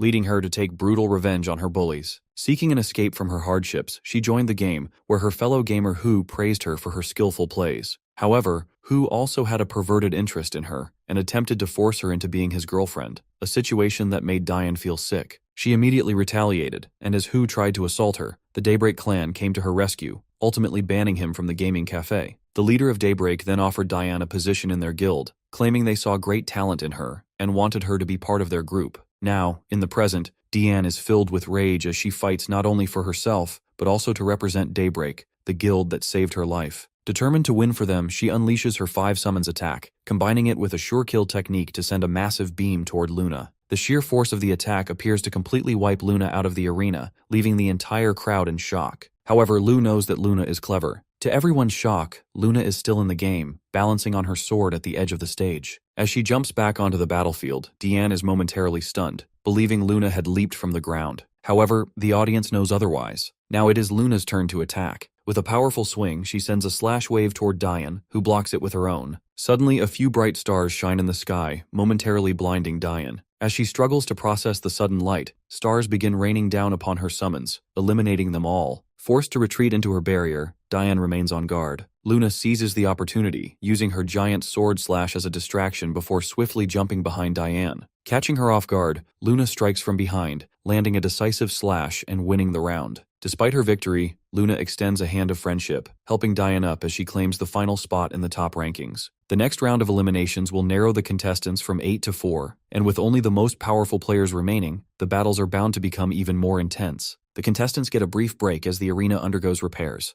As Luna rejoins her group, they praise her for her impressive performance. However, deep down, she knows that her opponent had been fighting under immense pressure. Luna's intuition is correct. Diane stands before her guild, feeling deeply disappointed and questioning her worthiness to be part of their team. However, the leader reassures her, reminding her that she is talented but simply hasn't had enough time to practice, as she is still new to the guild. This match serves as a wake-up call for the guild, making them realize that their opponents are not to be underestimated. With the arena now fully repaired, the next round begins. The first match puts Lu against Daybreak's Feng. Feng, eager for the challenge, boldly declares his intent to fight Lu to the very end. As soon as the round starts, both fighters charge at each other with full force. The moment they collide, the entire stage shatters once again. Both fighters unleash relentless attacks, blocking and dodging each other's blows without either backing down. Despite struggling, Feng grows more excited, realizing that Lu is even stronger than before. They charge at each other once again, moving with blinding speed and creating an electrifying atmosphere in the arena. The Daybreak Guild watches in awe, impressed by Lu's performance, while Lu's team grows increasingly concerned about Feng's speed and strength. As the battle intensifies, Feng rips off his shoulder plate, claiming it was just a warm-up. In response, Lu removes his cape, and with that, they resume their assault. As Lu swings his sword, Feng catches it with his bare hands, spins around, and hurls it away. Now forced into hand-to-hand combat, they exchange a flurry of punches. Feng relentlessly throws strike after strike, but Lu manages to block each one. However, Feng soon finds an opening, knocking Lu to the ground. As Lu gets back up, he quickly counters with a powerful knee to Feng's face. Both fighters land brutal blows, turning the match into a bloody spectacle. With each passing moment, the fight grows more vicious. Lu begins to show signs of exhaustion, and Feng seizes another opportunity, landing a devastating punch that sends Lu crashing into the ground. However, instead of celebrating, Feng freezes in terror, realizing something is wrong. Without hesitation, he turns and starts running. Lu deceives Feng,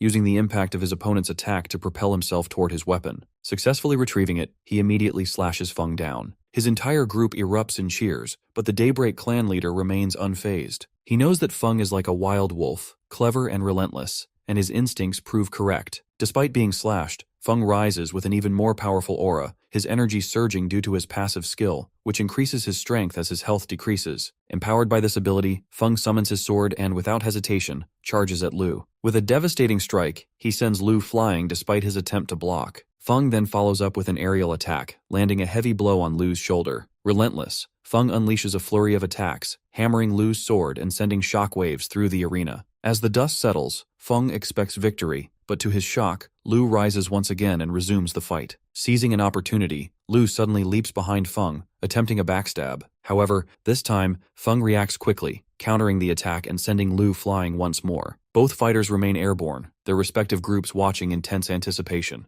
Moments later, they crash back onto the ground. Now Feng stands fully engulfed in power and aura, determined to bring this battle to an end. With his blade raised, Feng activates his forced battle intent, targeting Lu. This ability makes Lu unable to dodge Feng's attacks and leaves him vulnerable for 10 seconds. Seizing the moment, Feng unleashes his wolf strike, preparing to strike Lu with full force. However, our boy, having fought so fiercely for so long, summons another weapon to fight with both hands. This new weapon, Hidden Dragon in the Abyss, was earned by Lu after killing the bishop and is incredibly powerful. The two clash with a burst of energy, Lu's dragon attack countering Feng's. Both fighters become fueled by the thrill of the battle, excitement driving them to push their limits. As they collide, a powerful beam of energy extends into the air, creating a thick cloud of smoke around them. The arena is engulfed in dust, and for a moment, neither can see the outcome of the battle. As the dust settles, two cliffs remain. Feng lies on one, and Lu stands victorious on the other. The host announces Lu's victory, advancing him to the next stage. The Daybreak Guild is surprised to see their talented Feng lose in a straight-up brawl, despite dealing more damage during the final exchange of moves. However, the guild leader understands that Feng's greed to get stronger, fueled by his passive spell, caused him to lose health, ultimately leading to his defeat. The leader also realizes that Lu hasn't shown his full potential yet, making him a particularly intriguing opponent. Meanwhile, in the arena, Lu helps Feng to his feet. Feng is impressed by Lu's last move, Hidden Dragon in the Abyss, and is satisfied with the outcome of the fight. Lu, in turn, praises Feng's strength, acknowledging the difficulty of the battle. Feng offers Lu a position in the Daybreak Guild, but Lu declines, revealing that he has more important matters to attend to. So, Feng invites Lu to a real-life barbecue party sometime, and Lu agrees. With that, the host announces a break as the arena needs repairs once again. He turns to the king, asking how much further they should reinforce the arena. The king orders the highest level of reinforcement and urges them to hurry. While the king appears healthy from the front, he is actually gravely ill, with cords attached to his body, and he has little time left. After a while, the arena is repaired, and the matches start again. Next up is Fei against the Daybreak leader, Shu. Seeing Shu, Fei's jaw drops as he realizes he's up against the final boss. However, he quickly thinks over the situation, and decides that if he manages to win against Shu, it will be a huge setback for his opponent, and he will gain fame. Instead of trash-talking or challenging Fei, Shu asks if Fei knows what a magician should do against a warrior. According to Shu, a magician should create distance, but as he says this, he charges at Fei with full force. Caught off guard, Fei manages to block the attack. However, Shu takes the opportunity to school him, suggesting Fei should use his left hand as it is closer. As Fei tries to cast his blasts, Shu interrupts his casting. Enraged, Fei steps back and channels his fireballs, but as he does, Shu claims that this time his strategy is correct. Just as Fei is about to release the fireballs, Shu interrupts again, using his beams to disrupt the attack. Seeing Fei drop to the ground in sheer disbelief, Shu stands over him and asks him to surrender, noticing that Fei's fighting spirit seems to have vanished. The host and even Mommy recognize the immense gap between their skills. Mommy knows Shu's real name, Yang Guang, a professional gamer who has been playing for 15 years and has won 30 championship trophies. He retired and became a coach, but for this event, he returned to compete as a player. Fei, looking at Chili cheering for him, feels embarrassed. However, when he notices Lu pointing towards his ear, Fei suddenly remembers something. He recalls the time when they faced the final world boss of the game in the cafe, and his older brother Han told him to play by ear as a strategy. Fei, hearing this, thinks he might be a liability, which is why his brother advised him to play by ear. But Han reassures him that he is the most adaptable and can come up with ideas according to the situation, which is why he needs to trust his instincts and adapt as needed. Back in the present, with that memory in mind, Fei rises to his feet, regaining his fighting spirit. Annoyed by Shu's constant taunts, Fei requests C to play him some music. With a crackle of his fire magic, Fei charges toward Shu. Dancing to the music while charging toward Shu, Fei confuses him. As Fei nears, Shu swings his sword, but Fei slides between Shu's legs, aiming a cheeky attack at his balls. However, Shu flips, dodging the strike with ease. Deciding to fight head-on, Faye unleashes a barrage of fireballs toward the charging Shu, who, while rushing forward, still yaps about the mistakes Faye is making. As Shu closes in, Faye summons a blazing tornado, and they both start launching punches at each other within the fiery vortex. Shu realizes, despite being a mage, Faye possesses impressively polished close combat skills. However, as Faye is still a mage at heart, Shu swings his massive blade, sending Faye flying. Still airborne, Faye counterattacks, summoning thousands of fireballs in the sky and slamming them all onto Shu at once. This explosive attack generates so much heat and blinding light that it leaves most spectators temporarily dazzled. As the smoke settles, Shu emerges unscathed, gripping his massive shield with a smug grin. This confuses Chili, who marvels that even though Shu absorbs such a massive blast, he remains unharmed. Lu reveals that Shu expertly evades and mitigates the damage, shrugging off the onslaught. Returning to the fight, Faye grows exhausted, expending his energy to hold Shu at bay. Shu, spotting Faye's labored breathing, presses forward, seizing the advantage. As Shu swings his massive sword, Faye, in a stunning display, halts the blade with his bare hand. This feat signals Faye's activation of his ultimate firepower move, a legendary skill that consumes all his mana points to grant him immense power. Shu, taken aback by the sight of such a strong technique, falters, but Faye wastes no time. He delivers a brutal kick, sending Shu soaring through the air. As Shu struggles to process, Faye flashes behind him in a blur of motion and, with another powerful strike, sends him crashing into the ground. Faye follows up relentlessly, conjuring his signature flaming tornadoes, which swirl with ferocious intensity, impressing both groups of onlookers. Channeling every ounce of his remaining spells and energy, Faye summons a colossal Goku-like fireball and hurls it toward Shu with unyielding ferocity. Seeing the attack coming, Shu knows that tanking it would be fatal, so he swiftly uses his shield parry skill, which can reflect a single enemy attack. As Shu sends the massive fireball back, Faye finds himself completely out of mana, leaving him unable to dodge. The attack hits him directly, sending him crashing to the ground. Shu, standing victorious, praises Faye's spell usage, calling him talented. Suddenly, a gust of wind blows past him, drawing everyone's attention to his impressively sculpted cheeks. The entire crowd finds itself momentarily distracted, marveling at the sheer definition of his rock-hard butt. Meanwhile, as Faye lies defeated on the ground, he feels no disappointment in himself. Instead, he remains focused, knowing that he has gathered valuable information about Shu,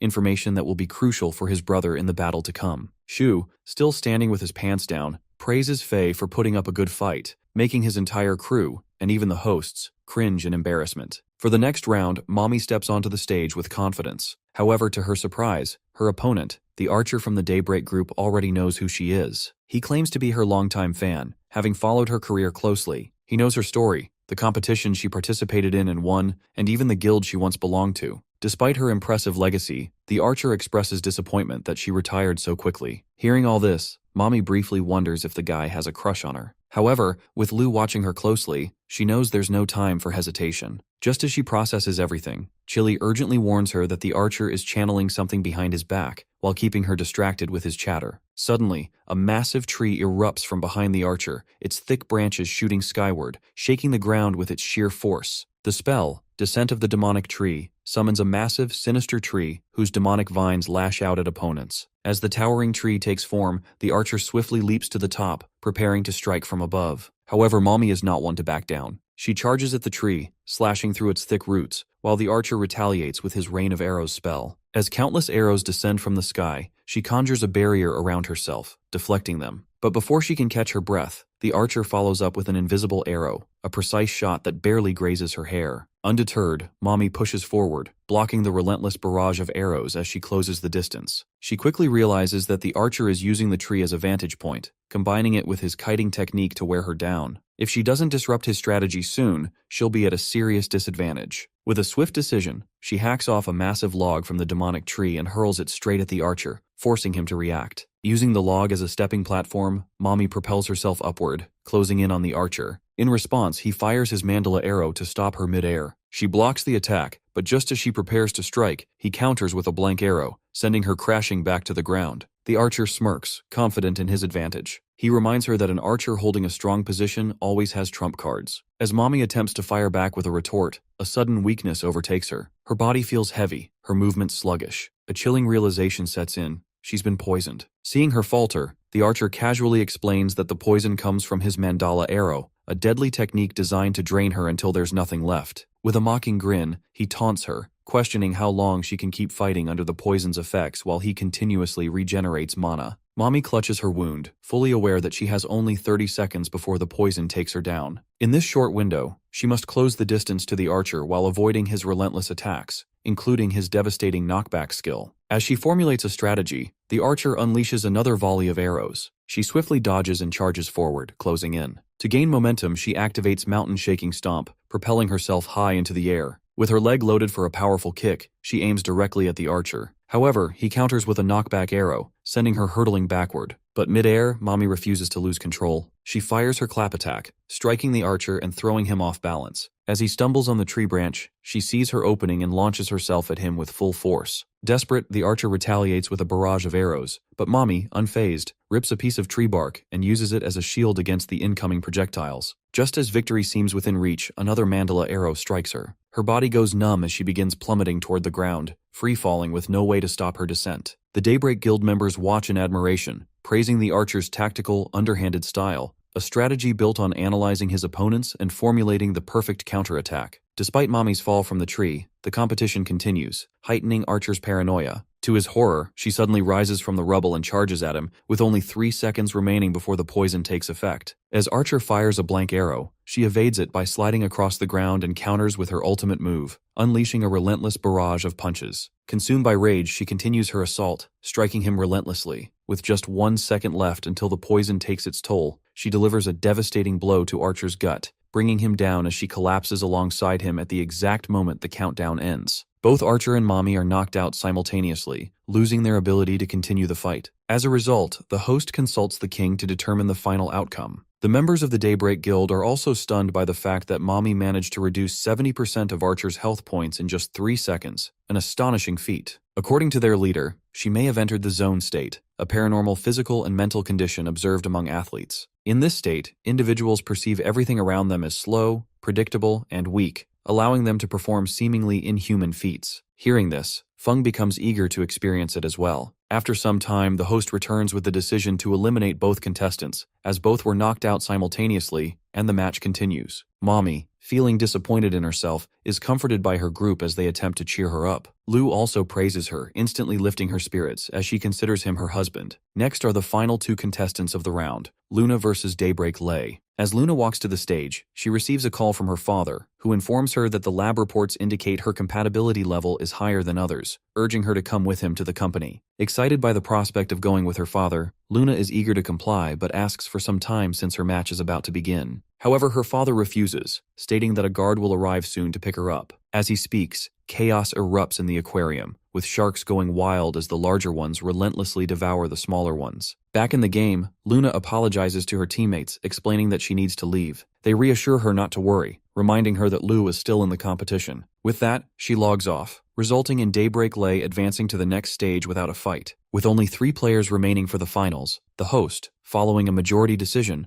pairs Daybreak Lei against their leader, Shu, in a semi-final match. This excites Lu's group, as it means he advances directly into the finals. Meanwhile, within the Daybreak team, a discussion arises about Lei forfeiting the match. However, Lei insists on fighting Lu. In response, Shu steps back and forfeits the match to avoid an unnecessary battle between their own members. The host acknowledges this as a wise decision and officially announces the final match between Lu and Daybreak's Lei. As their names are called, Lu's group cheers for him, but just as he is about to step onto the stage, Feng stops him, revealing critical information about Lei to balance the match. Having observed some of his cards during their previous fight, Feng claims that there is no way Lu can defeat her. With that, both contestants step onto the stage, and the final round begins. As the whistle blows, both fighters charge at each other with their stealth skills active, vanishing from sight. Completely invisible, they reappear by launching and blocking each other's attacks. Their battle unfolds in a flurry of rapid movements, so fast and intense that the onlookers feel as if multiple fighters are clashing across the arena. Seizing a slight opening, Lu swings at Lei, but she effortlessly dodges and counters with a barrage of kicks, driving him back. Refusing to back down, both strike each other simultaneously, creating a powerful shockwave that sends them flying in opposite directions. Watching this, Lu's group realizes that the two seem to be on the same power level. They lunge at each other once more, unleashing a series of skillful attacks after catching their breath. As Lu charges forward, Lei swiftly evades and counters, forcing him into a vulnerable position. With his back turned, she follows up with a mighty kick, but at the last moment, Lu reacts. He blinks behind her just in time, using his backstab ability. As he is about to strike, she also swiftly uses backstab behind Lu, landing a precise hit. She follows up with a flying cross armbar, forcing Lu into a struggle to retrieve his weapon. Despite the disadvantage, he manages to get a hand on it and pushes her off. While fighting her, Lu begins to realize that she is testing him. He recalls Feng mentioning that Lei is exceptionally strong and was once a renowned mercenary captain. Highly proficient in various firearms, she possesses remarkable accuracy and near-perfect knife skills. However, during a mission to rescue kidnapped children with bombs planted on their bodies, she was betrayed by her own teammates, who had been bribed by the opposition. Despite sustaining injuries, she managed to eliminate them all, but only with the last few bullets remaining in her gun. Despite this, she threw her dagger toward the criminal boss holding the detonator for the bombs. However, he managed to press it before succumbing to his injuries, triggering the explosions and killing everyone present. This traumatic event was the reason Lei abandoned her life as a mercenary and returned to the country, where Shu later discovered her and introduced her to esports. Now she is not only an elite sharpshooter, but also the top-ranked assassin on the list. Recalling these details only heightened Lu's excitement. With their power fully channeled, both fighters charged at each other once more, ready for an intense clash. As they collide, Lu grows frustrated that Lei is fighting with her unsheathed sword. Fueled by that frustration, he swings at her, but she swiftly dodges. However, Lu quickly follows up with another attack, sending Lei recoiling. She realizes that his twin swords are incredibly fast as she blocks them, forcing her to reassess her approach. Jumping back, Lei activates her Thunder Clone technique, creating 5 identical clones that relentlessly attack Lu from all directions. Despite his efforts to block their strikes, he still takes damage. Desperate, he attempts a counterattack, only to realize too late that he has been targeting a clone.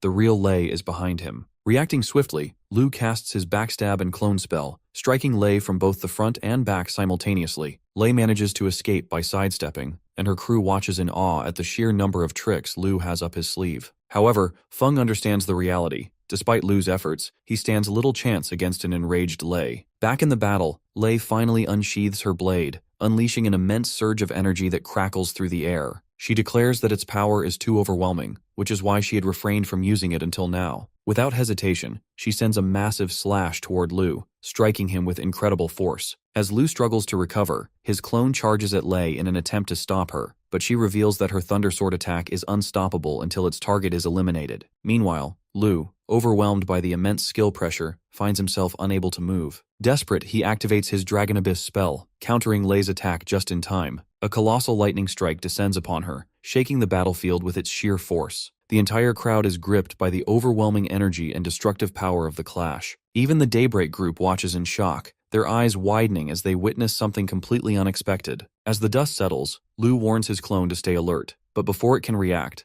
Lei suddenly emerges from a portal and stabs him. It is her Divine Escape passive skill, which allows her to retreat into a portal whenever she receives lethal damage. However, Lei is taken aback when she realizes that she has struck Lu's clone. The real Lu stands right in front of her, unharmed. Both fighters acknowledge each other's strength, but Lei, unfazed, declares that resistance is futile. Without hesitation, she summons her illusions once again, unleashing a storm of massive electric strikes in the arena. The strikes are so powerful that even the birds are not spared. These strikes merge in the sky before crashing down to the ground. Lu narrowly dodges the attack, growing anxious upon realizing that her opponent's ability has no cooldown. Fei also finds it unfair, considering his ultimate move has a cooldown while hers does not. Meanwhile, Feng remains focused, understanding that despite Lu's efforts, the outcome of the battle now depends on Lei. Wielding the mythical-grade weapon, the Thunderblade, she has access to exceptionally powerful spells. Lu is stunned to see such a weapon in her possession, knowing that no known boss has been revealed to drop it. Lei then reveals that she obtained it during the closed beta, further shocking Lu.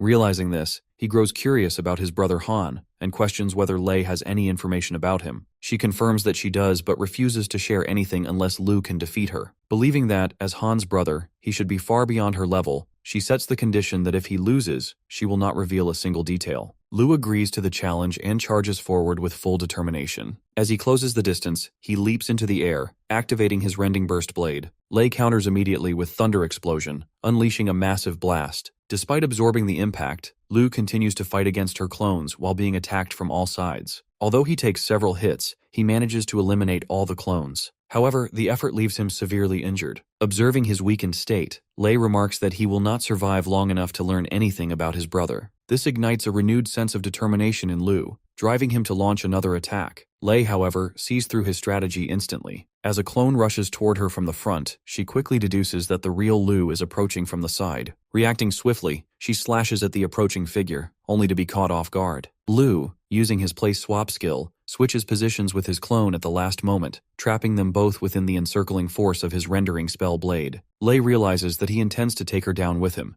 but before she can react, she is stunned by the sight before her. Standing in front of her, radiating an immense and terrifying aura, Lu has entered his maniac Asura form. The energy from Lu's form is so intense that it begins to crack Lei's mask. This triggers a memory from 2 years ago, when she and Shu were the only ones left standing after a brutal battle in the game. Despite their efforts, the mythical grade boss they had been fighting remained undefeated. As members of the first guild to encounter this boss during the closed beta, they knew that the loot, consisting of weapons and valuable resources, would be highly rewarding. With Shu exhausted and severely injured, he handed Lei a code container, an item that would allow a weapon or piece of equipment to be bound exclusively to her. Before they could act further, the boss interrupted, launching a powerful beam at them. Shu, using the last of his strength, raised his shield to counter the attack, but his efforts were only enough to delay the inevitable. Moments later, he fell, dying in the game. Seizing the opening his sacrifice had created, Lei immediately activated her Thunder Clone technique and combined it with her sword skills. Through an intense and grueling battle, she unleashed a devastating final strike, completely obliterating the boss. As Lei delivers the final blow to the boss, a knight suddenly appears from within, radiating powerful thunder energy. Identifying himself as Helmod Thunder, he declares that she alone has witnessed his true form. Rising into the air, he commands Lei to tremble before him and unleashes a devastating hellish strike, obliterating everything in the area. Turning his attention to Lei, he prepares to blast her with his immense power radiating from within, making her feel utterly powerless. Just as the attack is about to land, another voice calls out, interrupting the knight and chastising him for bullying Lei. Irritated, Helmod swiftly shifts his focus to the newcomer and attacks. However, before he can strike, the figure, Han, fully transformed into his Asura form, counters with a powerful beam,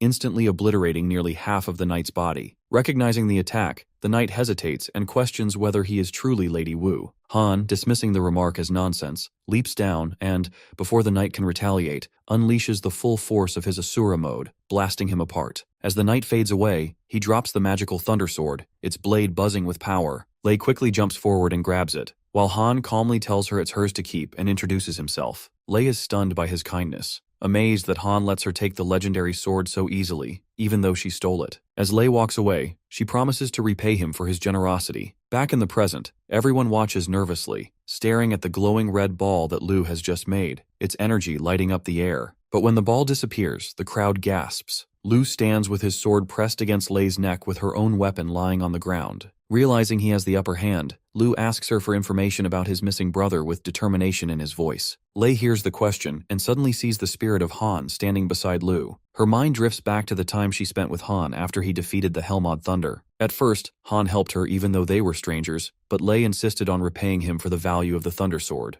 To do so, she suggests traveling with him as his companion until the sword's worth is paid off. Together, they fought many monsters side by side and defeated every challenge that came their way. During these battles, Lei witnessed Han's incredible strength and his powerful Asura mode. One day, while fighting a monster, Lei's mask fell off. As Han picked it up and handed it back to her, he complimented her appearance, even though Lei felt shy about the scar on her face. Han's kind words about her scar create a deep emotional bond between them. Snapping back to the present, Lei adjusts her mask and reveals to Lu that she was in the same party as his brother during the beta test. Lu, eager to learn more, asks when she last saw his brother. Lei recalls a peaceful night when she and Han rested by a cozy campfire. Han, however, seems worried and reveals that a mysterious door had opened in the game, a door that should have stayed closed. He explains that he needs to leave for a while to shut it, as he is the only one who can enter that place. Lei offers to go with him, but Han refuses, insisting she stay behind. He reassures her that once he returns, they will meet in real life for a date. Han also shares his excitement about introducing her to his brothers outside the game.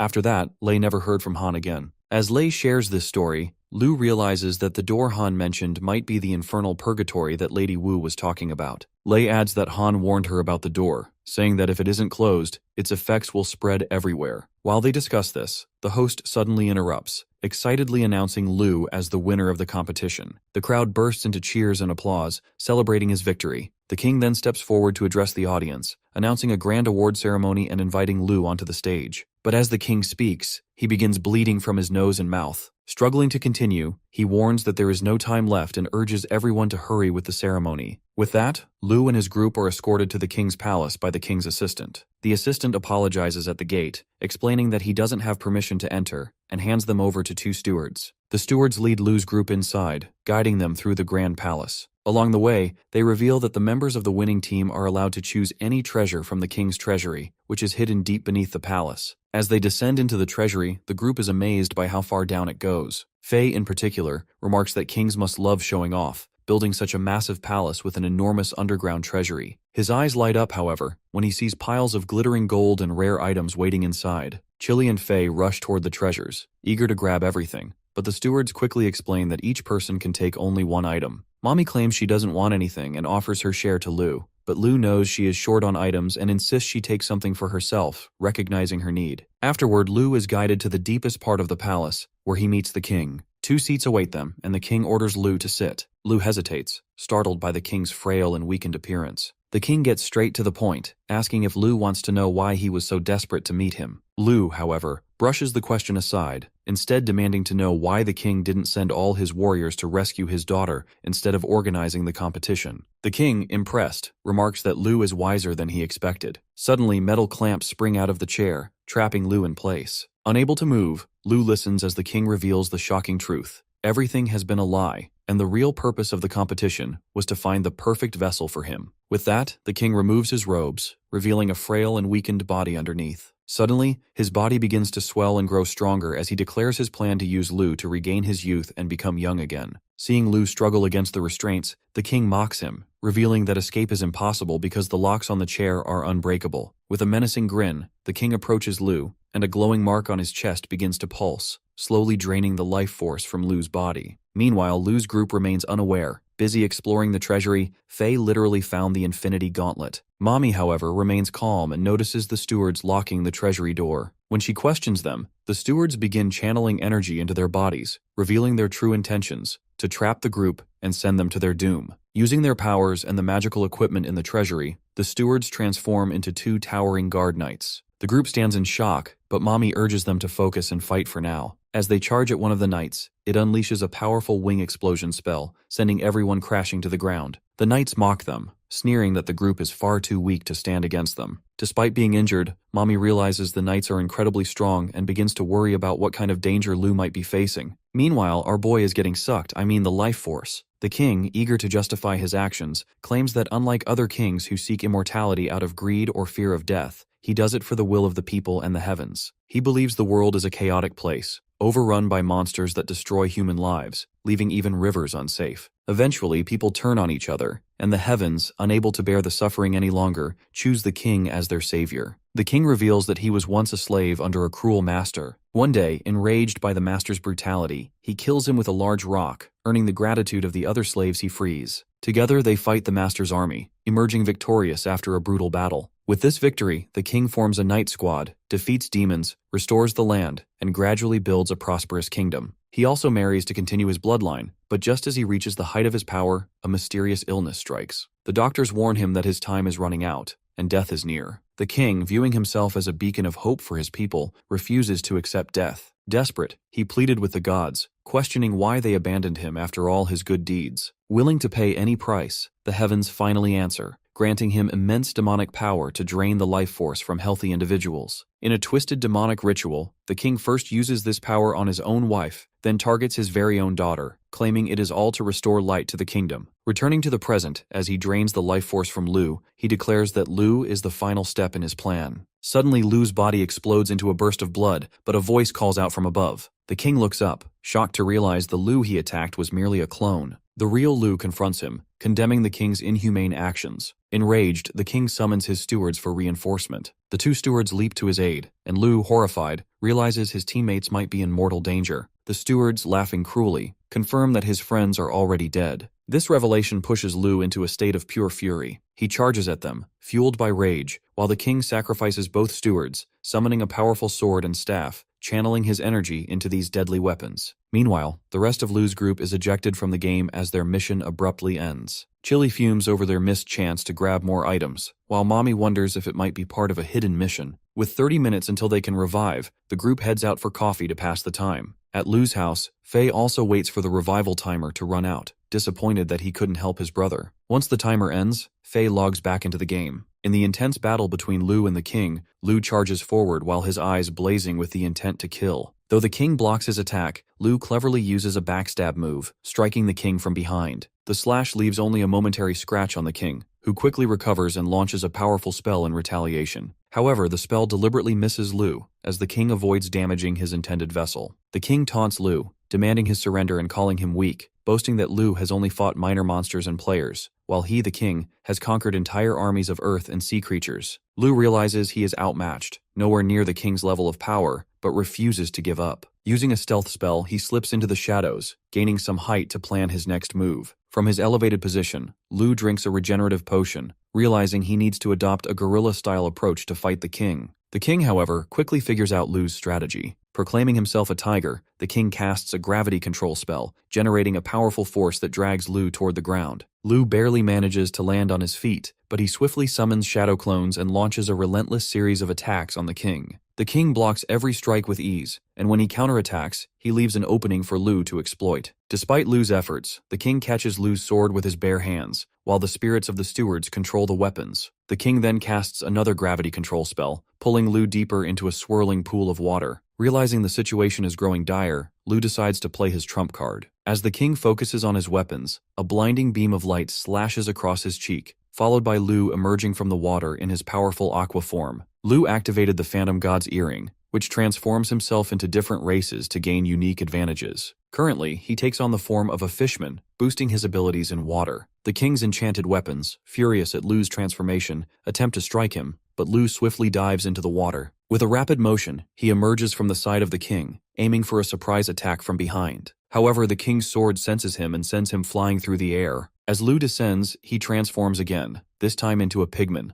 a race with increased attack power but reduced intelligence. In this form, he charges at the king with brute force, slashing the king's left arm. The king's weapons retaliate, striking back and cutting Lu's arm in the process. Both quickly regenerate their wounds, and the king, impressed, praises Lu for his remarkable skills. The king grows even more excited, thrilled that his intended vessel possesses such incredible abilities and hidden talents. Lu, however, realizes his usual moves are ineffective and decides to use his secret weapon, the Hidden Dragon Abyss skill, as no other options seem to work. Banking on its power, Lu channels an immense amount of energy into the skill, launching himself at the king with overwhelming force, catching him off guard. Fueled by rage, Lu unleashes his attack toward the king, who charges forward and effortlessly disrupts it. To the king's surprise, however, the attack comes from a clone Lu created using the spell, while the real Lu lurks behind him, channeling the full power of the Hidden Dragon Abyss. The true attack strikes the king head-on, sending him crashing into the palace wall with tremendous force. The king manages to reduce the damage by summoning a protective barrier and lands on his feet, now determined to end the fight. Lu, feeling the strain of battle, braces himself for what comes next. The king, radiating powerful energy, channels his gravity control spell, forming a massive water bubble that traps Lu inside. As Lu transforms back into his fishman form to maneuver, sharp, jagged rocks suddenly hurl toward him, pinning him in place within the bubble. With a maniacal grin, the king offers Lu a choice, to accept his so-called baptism. Lu, however, is struck with shock as the king reveals he knows Lu is merely a player in the game. The king declares that the heavens have already revealed the secrets of their world, explaining that it was created solely to entertain players like Lu. At first, the king thought this was just a metaphor, but as the heavens enhanced his intelligence, he came to understand the harsh truth. His existence is bound by rules, trapped in an endless cycle of repetition. Realizing he is nothing more than a pawn in a game controlled by players, the king refuses to accept his fate. He labels Lu and others like him as invaders, vowing that his purpose is to drive them all out of his world. Lu, stunned, struggles to comprehend how a digital character like the king can think so logically, and questions what this heaven he speaks of truly is. Drawing closer to Lu, the king reveals his chilling curiosity that he wants to discover what happens to Lu's soul once he takes full control of his body. Desperate, Lu, realizing he's in grave danger, asks the king if he knows Han. The name feels vaguely familiar to the king, but he dismisses it as his mind already set on destroying Lu. Suddenly, Lu uses his race-switching ability, transforming into the pig in an attempt to escape. But as the king begins to drain his life force, he becomes enraged, realizing that this, too, is another clone, not the real Lu. Meanwhile, the real Lu hides nearby, staying cautious as he waits for the cooldown on his appearance-switching ability to end. Using his lizard race form to climb, Lu tries to escape, but the king, determined to claim his body, decides to break Lu's arms and legs first, confident he can repair the damage later. With a sinister grin, the king summons a surge of water and casts an elemental control spell, sealing off the exit Lu aims for with a wall of ice. But the king doesn't stop there. Suddenly, a storm of razor-sharp ice shards rains down from the icy barrier. Lu's body, vulnerable as a cold-blooded lizard, begins to freeze in the chilling cold, leaving him unable to move. A massive shard strikes him, knocking him to the ground, where it shatters into multiple jagged spikes, pinning Lu to an icy slab. With no other means of escape, the king grabs Lu by the throat and prepares to drain Lu's life force. Just then, Faye and Chili burst onto the scene with a fiery explosion, followed by Mommy, who charges in and delivers a powerful kick to the king, knocking him away and saving their teammate in the nick of time. As the king regains his footing, his enchanted weapons express shock at seeing Lu's group alive, insisting that they had already killed them. The king, however, remains unfazed, explaining that this is typical of the player race.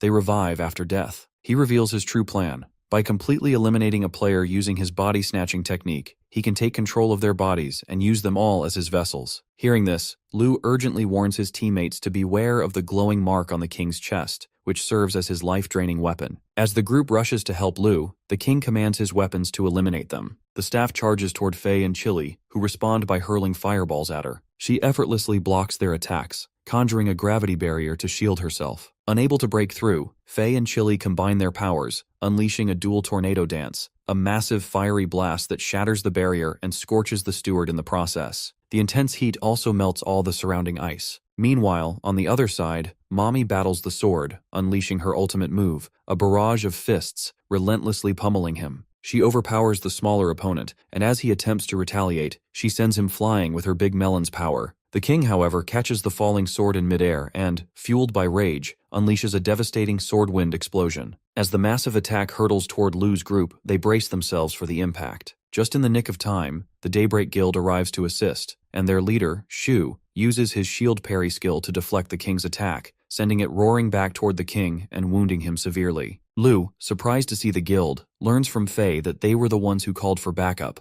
The Daybreak Guild leader flashes a thumbs up, offering their help in exchange for splitting the boss rewards 50-50, an offer Lu's group quickly accepts. With the agreement sealed, Feng, the Daybreak Guild's fierce fighter, charges at the king with a wild manic grin, while the rest of the guild takes their positions. As Feng swings his razor-sharp sword, the king narrowly dodges and counters, sending Feng flying through the air. Feng lands gracefully on his feet and charges again, this time joined by Lei. Just as the king prepares to cast a powerful spell, the Daybreak Archer interrupts him, striking from a high vantage point and disarming him, while Diane, another guild member, traps the king to the ground with entangling roots. Immobilized, the king braces himself as Feng and Lei attack him relentlessly from both sides, their combined assault overwhelming his defenses. They both land solid slashes on the king, but Lei senses something is wrong and urgently orders Feng to retreat and gain some distance. It's already too late, however, as the king grabs them both by the arms and hurls them against the palace wall with tremendous force. The Daybreak Archer, attempting to strike, is countered when his own invisible arrow is sent flying back, piercing his body. The king presses his advantage, smashing Diane's summoned creature and moving to crush her, but Shu intervenes just in time, raising his shield to protect her. Enraged, the king unleashes a furious barrage of punches on the shield, taunting Shu. In response, Shu transforms into his powerful half-demon form, determined to avenge his fallen teammates. While Shu previously focused on defense, he now counters the king's attacks with equal ferocity. Meanwhile, Lu's group rushes to aid the injured Daybreak Guild members, helping them recover. In the midst of the chaotic battle, Shu unleashes his Daybreak Slash, creating an opening. Seizing the moment, Lu leaps behind the king and delivers a powerful slash to his back. This distraction buys enough time for the rest of the team to regroup, recover, and launch a relentless, unified assault on the king. Their combined power tears through the palace, the sheer force of their attacks threatening to bring the entire structure crumbling down in flames. The villagers gasp in shock as flames erupt from the palace, while the guards shout for reinforcements to contain the chaos. Inside, Lu's group and the Daybreak Guild wait anxiously for the dust to settle, knowing they have unleashed the most powerful attack they could muster. To their dismay, the king emerges from the wreckage with only a few scratches, and, even more surprisingly, his two minions are still alive. Without hesitation, the king sacrifices his minions, absorbing their power to fuel his own strength. The combined squad, seeing their chance, charges at the king, determined to finish him off once and for all. The king, now abandoning his plan to use Lu as a vessel, channels all his energy into his hands and slams them into the ground, unleashing a massive shockwave. The devastating force shakes the entire kingdom, reducing the palace to rubble in an instant. Even the villagers far away feel the earth tremble beneath their feet. As the dust finally settles, all members of the Daybreak Guild and Lu's group lie dead, except for Lu, who clings to life, badly injured. The king, spotting Lu still alive, decides to take him as a vessel after all, his earlier resolve forgotten. As Lu braces himself for the end, the Tome of Random Achievements unexpectedly activates. It assigns Lu a daring mission, to defeat the king single-handedly, not just by winning, but by utterly humiliating him with overwhelming power. As the king prepares to drain Lu's life force, he pauses, curious if Lu has any final tricks up his sleeve. In an instant, Lu transforms into his Asura mode, his body radiating raw power. Impressed by Lu's unyielding fighting spirit despite the odds, the king acknowledges his resolve, and with that, the two launch into a ferocious battle, trading relentless attacks. As they fight, the king realizes that Lu's speed and strength have increased dramatically, catching him off guard. While the king processes this, Lu seizes the moment, grabbing the king by the face and dragging him across the ground with brutal force. The king retaliates, landing a powerful punch that sends Lu flying, then follows up with massive slashing fist strikes. Though the king fights fiercely, he grows uneasy as Lu's fighting spirit intensifies, bolstered by the towering, menacing form of an Asura dragon looming behind him. As the battle rages on, Lu suddenly leaps at the king, striking him in the face with his sharp horns. The king pushes him back, but Lu charges again, delivering a flurry of blows while taking hits in return. The intense fight continues, with both combatants sending each other crashing into the surrounding rubble, neither willing to yield. Despite Lu's bones breaking under the strain, he grows increasingly ferocious, which deeply unsettles the king. Pausing briefly to catch their breath, they resume their brutal clash. Meanwhile, the host and a few guards, observing the ruined palace from a distance, stand confused about the chaos unfolding. Suddenly they spot Faye and the others tumbling out of the wreckage and rush to help them. Back in the fight, the king struggles to keep up, realizing that he now has no choice but to destroy Lu completely. Leaping into the air, the king unleashes a devastating explosive blast at Lu, but Lu, with astonishing power, interrupts the attack by merely swinging his bare hand. In retaliation, Lu unleashes his Asura assault, a relentless barrage of strikes that slices the king in half. Bro got divided, damn. As the king's body begins to revert to its weakened form, he collapses, desperately pleading with Lu and the mysterious infernal purgatory to save him. Lu, hearing the world, gets shocked and suddenly sees a massive digital crack opens in front of him. Down on the ground, the hosts assume that Faye and the others have been injured by the evil dragon responsible for destroying the palace. However, their jaws drop in shock as a massive digital crack begins forming in the sky, resembling the onset of an apocalypse. Back at the palace, relief washes over the king's face as he gazes at the crack, referring to it as infernal purgatory, an entity that has answered his pleas. However, Lu has no patience for his ramblings. With a single decisive strike, he severs the king's head. In his final moments, the king looks toward the crack, wondering if he will ever see the goddess again. Lu, realizing that this might be the place where his brother Han is, immediately leaps toward the rift. Just as he is about to enter, the game suddenly freezes. The entrance to purgatory is right in front of him, yet he finds himself unable to move. A voice speaks from behind, coming from a floating orb, asking if he truly wants to enter purgatory to search for his brother. The orb then coldly reveals that Han is already dead. Darkness clouds Lu's expression, but before despair can set in, the orb casually admits that it was only joking. Suddenly, thousands more orbs appear, chattering among themselves, debating whether to allow Lu entry. To settle the matter, they decide to play rock, paper, scissors. When the deciding orb loses, the verdict is set. They collectively deny him access. Suddenly, a massive winged being appears, revealing that Lu is about to die. Without hesitation, it unleashes a devastating blast, tearing a hole through Lu's chest. This triggers the force eject mechanism in his VR suit as a sudden spike in his heart rate is detected. However, the ejection process fails, and the system initiates a forced reboot, which also begins to malfunction. The figure, keeping Lu alive in the game for a little longer, allows him to witness the opening ceremony that his brother failed to stop. A massive digital crack begins forming in the sky, resembling a catastrophic rift tearing the world apart. All across the globe, players watch in horror as similar ominous digital cracks emerge, spreading like fractures in reality itself. These cracks merge into one colossal rupture, synchronizing two worlds in a breathtaking yet terrifying display of power. As the fusion reaches its peak, Zhuang and other boss leaders are summoned. Countless bosses and monstrous creatures are teleported across the world, ready to unleash chaos. The winged figure then reveals that this marks the start of a new phase in the game,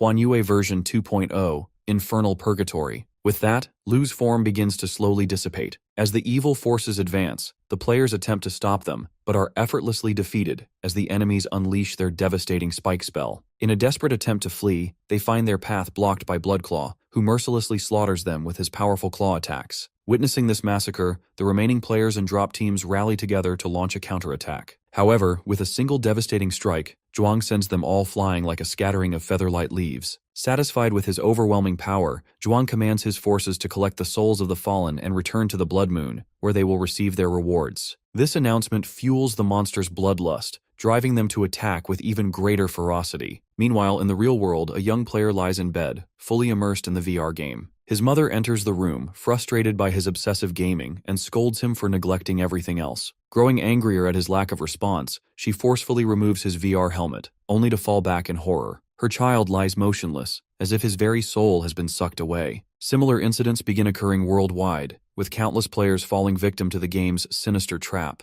News of the crisis spreads rapidly, revealing that nearly 1 billion players are unable to exit the game, seemingly held hostage by Destiny Corporation. The situation escalates as protests erupt outside the corporation's headquarters, demanding answers. However, security forces hold back the crowds while the CEO of Destiny Corporation urges patience, assuring everyone that they are working on a solution. Inside the corporation's conference hall, chaos erupts among the board members. Furious arguments break out, with executives panicking over the company's impending downfall. The CEO silences the room, demanding an explanation for the crisis. One of the technicians reveals that the main transmission channel was mysteriously blocked the previous night, causing players' consciousness to become trapped in the game. Removing the VR helmets, he warns, could result in severe brain damage. As more emergency measures fail, the arguments resume, only to be cut short once again by the CEO. Without hesitation, he orders an immediate meeting with the president and the recruitment of the world's top engineers to resolve the crisis as quickly as possible. As the board members disperse, the CEO turns to his personal screen. There he watches a live feed from the corporation's secret laboratory. Inside, Luna lies unconscious, undergoing a mysterious test. It is now the second day of the logout denial crisis, and news about Destiny Corporation's actions continues to spread like wildfire. Authorities urge everyone to check on their family and friends for any abnormalities. Meanwhile, a citywide blackout plunges everything into darkness as the relentless rain continues to pour, rapidly filling the city dam. However, the dam control workers are also trapped inside the game, unable to open the floodgates and release the rising water. Inside the game, one of the trapped workers finds himself pinned against a rock, moments away from being torn apart by a monstrous creature. Just before the fatal blow, Faye appears out of nowhere, swiftly eliminating the beast and saving the worker's life.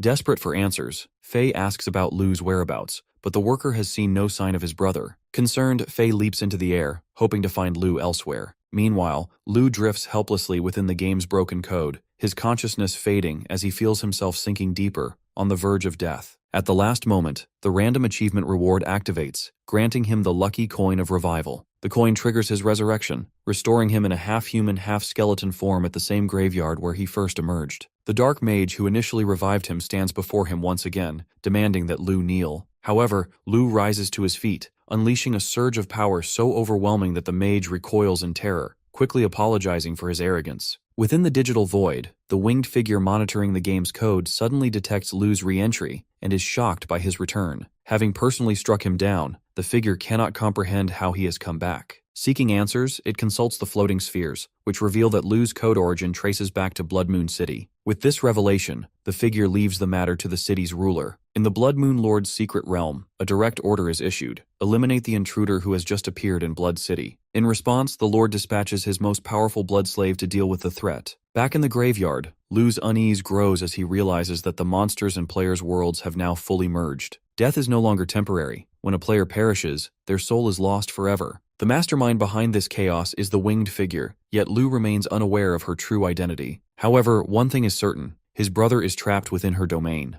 As Lu contemplates his next move, he notices a figure standing atop a cliff. Before he can react, the blood slave suddenly teleports behind him, ready to strike. Lu quickly realizes that this blood slave is faster than any opponent he has ever faced. Without hesitation, the slave summons his sword and lunges forward with a devastating attack. Lu barely manages to block it. In response, Lu casts his clone spell, combining it with his burst blade, launching a simultaneous assault from both sides. However, the blood slave counters effortlessly, unleashing his horse stomp, generating a massive shockwave that sends both Lu and his clone flying. As the dust settles, the slave dismounts from his horse, introducing himself as Blood Slave and declaring that he has come to take Lu's life. Lu instantly recognizes that this opponent is even stronger than the king he previously fought. With his body still in a weakened state, retreat seems like the only option. Just as he considers his escape, the Blood Slave moves with blinding speed, delivering a flashy strike that severs Lu's arm. Overwhelmed by pain, Lu activates his Burst Godspeed spell, dashing away. The chase begins. As Lu flees, his legs begin to lose all sensation, numbed by the sheer speed at which he is moving. Realizing he cannot outrun his enemy forever, he decides to use the terrain to his advantage. He leaps into a rushing water stream, instantly transforming into his fishman form to swim into the depths. However, the Blood Slave reacts swiftly, unleashing his Blood War explosion.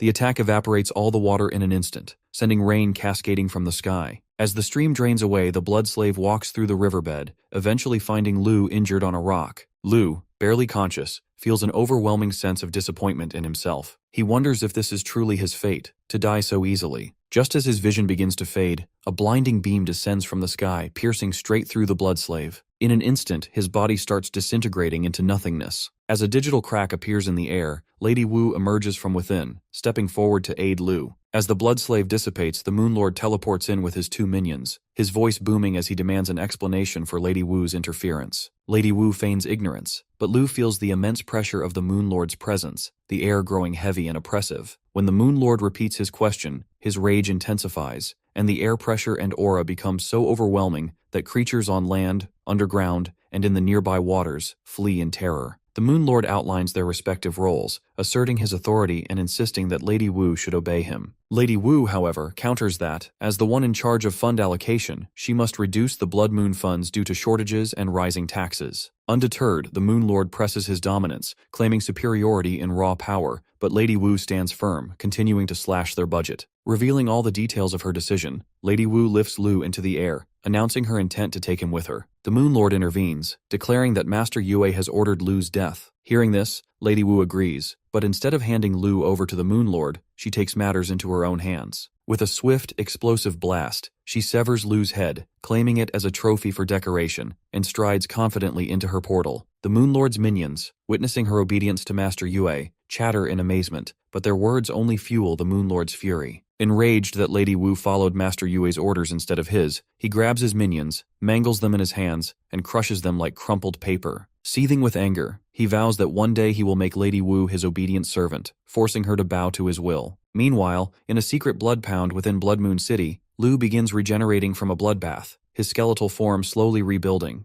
As the healing process continues, Lu and Lady Wu chat and laugh about events from Lu's life, leaving Lu confused by their sudden talkativeness. Lady Wu, stepping into the blood pool, addresses Lu directly, revealing that she has nothing to gain or lose by helping him, questioning why she should bother. Lu, speaking honestly, admits that despite getting closer to the truth, he feels further from his brother than ever and powerless in the face of his challenges. Desperate, Lu declares that he is willing to offer her everything he has in exchange for her help. As they are talking, Lu's body is still regenerating. Hearing his offer to give her everything, Lady Wu first orders him to lick her feet. Every weeb's dream right there. She also wants him to open his muff and wiggle in front of her. Our boy, being the soy boy he is, hesitates but then does it, making both of them embarrassed. Lady Wu, turning away, praises his determination but claims that his strength at the moment is far weaker than Master Yue's. To give him perspective, she reveals their world's rank system. The bottom 9 ranks, the lowest, consist of insects and small creatures. Moving up, the 5th rank includes demons, like the blood slave who tried to kill Lu. When Lu shows his disappointment at not being able to defeat the slave, Lady Wu assures him that they are strong.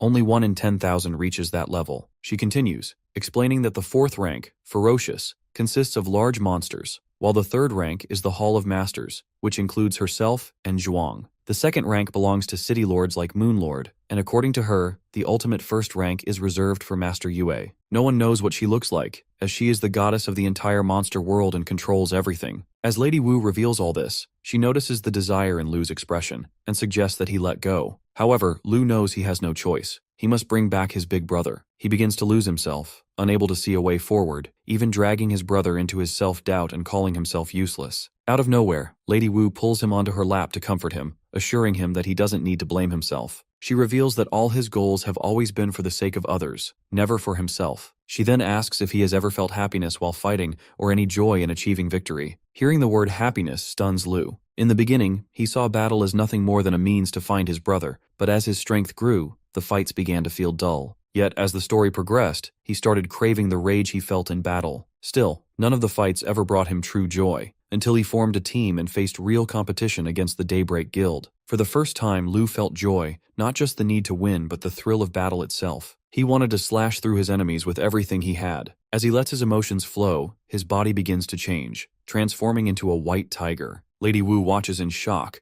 realizing she has just unleashed a magnificent beast within him. After a while, Lady Wu orders Lu to get up from her, making him embarrassed. He quickly regains his composure and asks what his next move should be. But to his surprise, even Lady Wu has no answer. She tries to come up with something, but in her hesitation, she accidentally reveals that she doesn't know. However, she suddenly recalls something. His brother Han once mentioned that the Hall Master of the Southern Hall possesses a secret technique that enhances one's physique. Hearing this, Lu is immediately confident that his brother wouldn't be wrong. Lady Wu agrees that it's worth pursuing and suggests he go. However, before he leaves, she warns him of a serious risk. She has a bad relationship with the other hall members, and if they discover that he is her disciple, he will be in grave danger. She advises him to rely entirely on himself. Disguised as a skeleton, Lu walks through Blood Moon City, surrounded by all manner of monsters. His mind is still processing everything that has happened. He knows that if he wants to grow stronger, this city must become his stepping stone, a place where he can build his power, slaughter anyone who stands in his way, including Yue,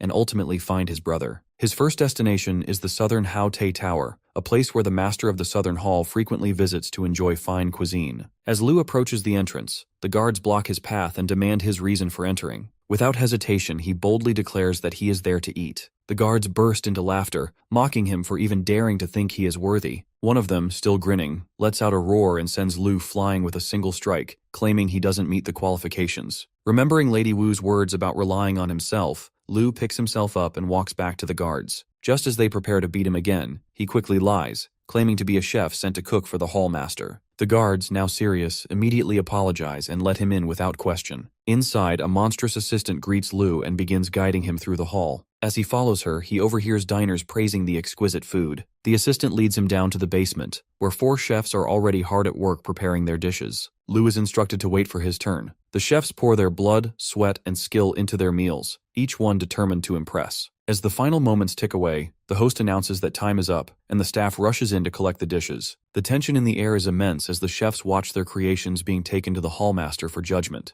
A while later, the host returns with the hallmaster's verdict and begins mercilessly criticizing all of them for their mistakes. As they plead for another chance, they are slain on the spot without hesitation. Lu watches nonchalantly as the assistant places a hand on his shoulder, informing him that it is now his turn. The assistant guides Lu to the changing room to change his attire first, while he remains frustrated at Lady Wu for once again tricking him into thinking this was just a normal cooking competition. A bit hesitant, Lu enters the changing room and immediately notices a massive man standing across from him, the opponent he will be facing. The big guy doesn't look pleased, calling Lu a noob and claiming he feels insulted to be matched against him. With a scowl, he slams the door in Lu's face. However, another chef reacts quite differently. Instead of hostility, he compliments Lu's aura, though he warns him that only one of them will survive the competition. This unsettling statement makes Lu realize the grim reality. If he loses, there's a 75% chance he won't just be eliminated, he'll be killed. As Lu finishes changing, the competition begins. Every chef, including Lu, stands behind their designated cooking station. The host steps forward, introducing himself and announcing the rules. The contenders must work with the ingredients provided, and they have 1 hour to complete their dish. As Lu stares at the pan in front of him, a memory resurfaces. Long ago, he used to cook for his brother, who always loved his food. The nostalgia lingers for a moment before he snaps back to the present as the host gives the next instruction. The host instructs everyone to lift the covers in front of them to reveal their ingredients, granting them 2 minutes to familiarize themselves. With a deep breath, Lu removes his cover, only to freeze in horror. Lying before him is not a set of fresh ingredients but the corpse of the previous chef. The host warns the contestants not to waste ingredients through poor cooking skills, as the master has no tolerance for such negligence. After a brief moment of rambling, he officially announces the start of the competition. The lush-haired chef receives a massive boar's head as his primary ingredient, while the bald, ill-tempered chef is given goblin meat. Meanwhile, Lu stands motionless, staring at the rotting flesh in front of him, his mind racing with uncertainty. Transforming such an ingredient into something edible seems nearly impossible. After a brief moment of contemplation, realization strikes. He can counteract the decay with intense umami and a bold, spicy flavor profile, turning it into a dish emblematic of Sichuan cuisine. With a new plan in mind, he selects the tenderloin and begins the necessary preparations. The marination process proves to be the most critical step. Lu understands that meat in such a poor state requires an extended period to absorb the flavors and become remotely palatable. As he methodically works, the lush-haired chef takes notice, seemingly impressed by his willingness to handle such a difficult ingredient. However, both he and the bald chef remain occupied with their own tasks, aggressively breaking down and tenderizing their respective meats to ensure optimal texture. With 20 minutes remaining, the competition space is filled with the sharp sizzle of meat cooking. Lu remains fully immersed in his work, carefully frying his marinated tenderloin, determined to execute his dish to the best of his ability. However, the two-headed chef remains fixated on his assigned ingredient, 2 severed human heads. His hands tremble as the weight of the competition crashes down on him. Unable to suppress his growing panic, he grabs his own knife and slashes his throat.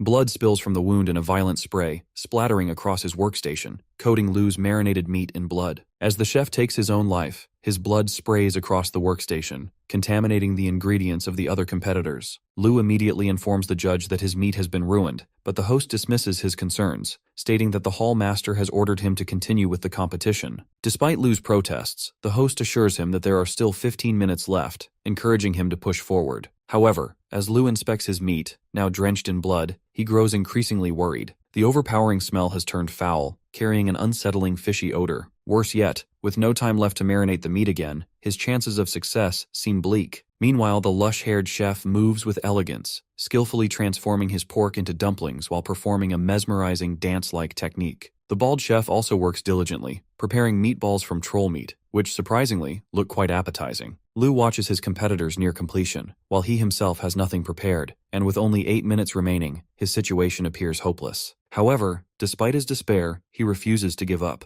With no other options, he quickly begins frying the contaminated meat, determined to make the most of it. As the final seconds tick away, the host presses the buzzer, signaling the end of the round, and calls for all chefs to present their dishes. The lush-haired chef proudly showcases his beautifully crafted pork dumplings, while the baldy chef presents his troll meat dumplings. Each dish, including Lu's, is placed before the host for evaluation. After a brief deliberation, the host announces that one creation has particularly intrigued the hallmaster, prompting her to personally deliver her critique. Suddenly, the massive round structure behind the host shifts, revealing an enormous monster. Seated atop its massive belly is the southern hallmaster, Jai Sui. She begins her critique with the lush-haired chef's dish, praising its quality and granting him passage to the next level. Next, she evaluates the bald chef's troll meatballs, approving them as well and allowing him to advance to the qualification round. However, as she takes a sip of his meatball soup, her expression darkens. Displeased by the taste, she wordlessly draws her cleaver, and with terrifying speed, slices the bald chef into pieces. Lu watches in shock, unable to process the sheer swiftness of her attack. It happens so fast that he doesn't even see the movement. Now it is Lu's turn. As Jai Sui examines his dish, her expression shifts into one of disbelief. Staring at the mess before her, she seems genuinely stunned, wondering if it can even be called a dish. As Jai grips her cleaver, Lu quickly assures her that his dish is, in fact, a real one: scrambled eggs with tomatoes. The lush-haired chef bursts into laughter upon hearing this, mocking Lu for coming up with such a simple dish. He had initially overestimated Lu's skills, but now he sees him as a joke. However, Lu remains hopeful, knowing that such a combination has never appeared in the monster world before, which might work in his favor. Despite its unassuming appearance, Jai decides to give it a try. Taking just one bite, she is immediately impressed. With that, she prepares to announce the winner. Both Lu and the lush-haired chef anxiously await the decision, wondering who will claim victory. Suddenly, the lush-haired chef protests, arguing that Lu failed to use the assigned ingredients and should be disqualified. Before he can continue his rant, a sudden flash slices through the air, cutting him into multiple pieces as effortlessly as chopping a cucumber salad. Jai, having lost patience with his incessant complaints, is the one responsible for the swift execution. Though the lush-haired chef was indeed the true winner of the competition, his death makes the decision easy. Jai officially announces Lu as the winner. Hearing this, Lu introduces himself, and Jai follows suit, asking what reward he desires. Without hesitation, Lu kneels before her and reveals his wish to learn her secret physique-strengthening technique. For Jai, granting this request is not an issue, but first she needs to know Lu's rank. When he admits that he is unaware of it himself, she orders him to remove his shirt and follow her. Jai and her monstrous companion take Lu to a towering structure known as the Rank Tower. This tower naturally determines one's rank upon entry, with its 6 floors corresponding to different levels, from poor to ferocious. Thanking her, Lu steps inside. On the first floor, labeled poor, he immediately encounters an assassin rabbit. However, before the rabbit can even react, Lu effortlessly decapitates it and proceeds to the next floor. Meanwhile, outside the tower, the monstrous companion questions Jai about why she tricked Lu into entering the rabbit cage tower, despite him winning the competition. Jai smirks and reveals her reasoning. She strongly suspects Lu is a spy sent by Lady Wu, as she can still detect her scent on him. When the monster attempts to ask another question, Jai suddenly raises her fist and slams him into the ground, declaring that she only agreed to answer one. With a mischievous giggle, she watches Lu's progress, convinced that she has successfully trapped him. Inside the tower, Lu advances to the second floor, Warrior, where he easily defeats a giant mallet-wielding rabbit. On the third floor, he takes down a scholar rabbit using a combination of his clone spell and rending burst. Reaching the fourth floor, he encounters a noticeably stronger rabbit wielding a staff. This opponent puts up a fight, forcing Lu to engage in a fierce exchange. As they clash, Lu realizes that the evil spirit rank rabbit is nearly on par with Feng in terms of combat skill. However, as the rabbit continues its relentless attacks, Lu spots an opening. With a massive strike, he sends the rabbit crashing into the wall, defeating it. On the fifth demon floor, Lu faces the Shadow Art Rabbit, a ferocious-looking opponent. The rabbit declares that he possesses 5 swords and will use each one only once. If Lu survives all 5 attacks, he will be allowed to proceed. Accepting the challenge, Lu braces himself as the rabbit swiftly unsheathes the first sword. In an instant, a single slash cuts through the air, striking Lu and sending him flying backward from the sheer force. Struggling to his feet, Lu demands the second sword attack. The rabbit obliges, unleashing a massive energy beam. Though Lu manages to block it, the overwhelming power forces him backward, dragging him across the floor. Only 2 swords have been drawn, yet Lu already feels his body reaching its limit. Knowing that the next attack will be even more difficult to withstand, he devises a strategy. He combines his shadow clone technique with Hidden Abyss, launching a surprise assault on the rabbit. The rabbit, impressed by Lu's ingenuity, acknowledges his tactics but swiftly counters. Unsheathing his third sword, he delivers a single swing that not only obliterates the clone, but also interrupts the Hidden Abyss spell, sending Lu crashing to the ground. Realizing the increasing intensity of the battle, Lu transforms into his Asura form. The rabbit, sensing the change, remarks that Lu is no ordinary challenger. With that, he draws his fourth sword and swings. Lu attempts to block the strike, but the sheer power of the attack smashes into his gut, sending him crashing into the ground once more. Despite being knocked down, the rabbit praises Lu, acknowledging him as a rare challenger who has forced him to unsheathe the fourth sword, an act that had slain thousands before him. Meanwhile, Lu, coughing up blood, becomes aware of a surprising development. His body has strengthened significantly since entering Wu's blood pool. With renewed determination, he steadies himself and demands the final sword attack. With that, the rabbit unsheathes his gift sword, which, to Lu's shock, is bladeless, a spectral weapon representing a ghost spirit. Unlike a conventional sword, this one does not pierce flesh but instead slices through the soul. As Lu braces himself, the rabbit swings at him with full force. The moment the attack lands, Lu is struck by an overwhelming dizziness, realizing that this is not a physical assault but a mental one. In an instant, his surroundings shift, and he finds himself transported into a vast, empty space. Before him, he and the rabbit are seated on a massive balance scale, with 2 swords hovering above their heads. The rabbit begins to yap about the interplay of bitterness and sweetness in one's actions. As he speaks, the scale slowly tips in his favor. Lu quickly realizes that this is a mental battle, a debate where conviction determines the victor. Understanding the nature of the challenge, Lu starts voicing his own philosophy, arguing that bitterness and sweetness coexist, creating balance in life. The rabbit counters his claim, insisting that if that were true, pain and happiness should be equal. Lu refutes this, and the debate intensifies as both hold firm to their respective beliefs about life and death. Suddenly, Lu's vision shifts.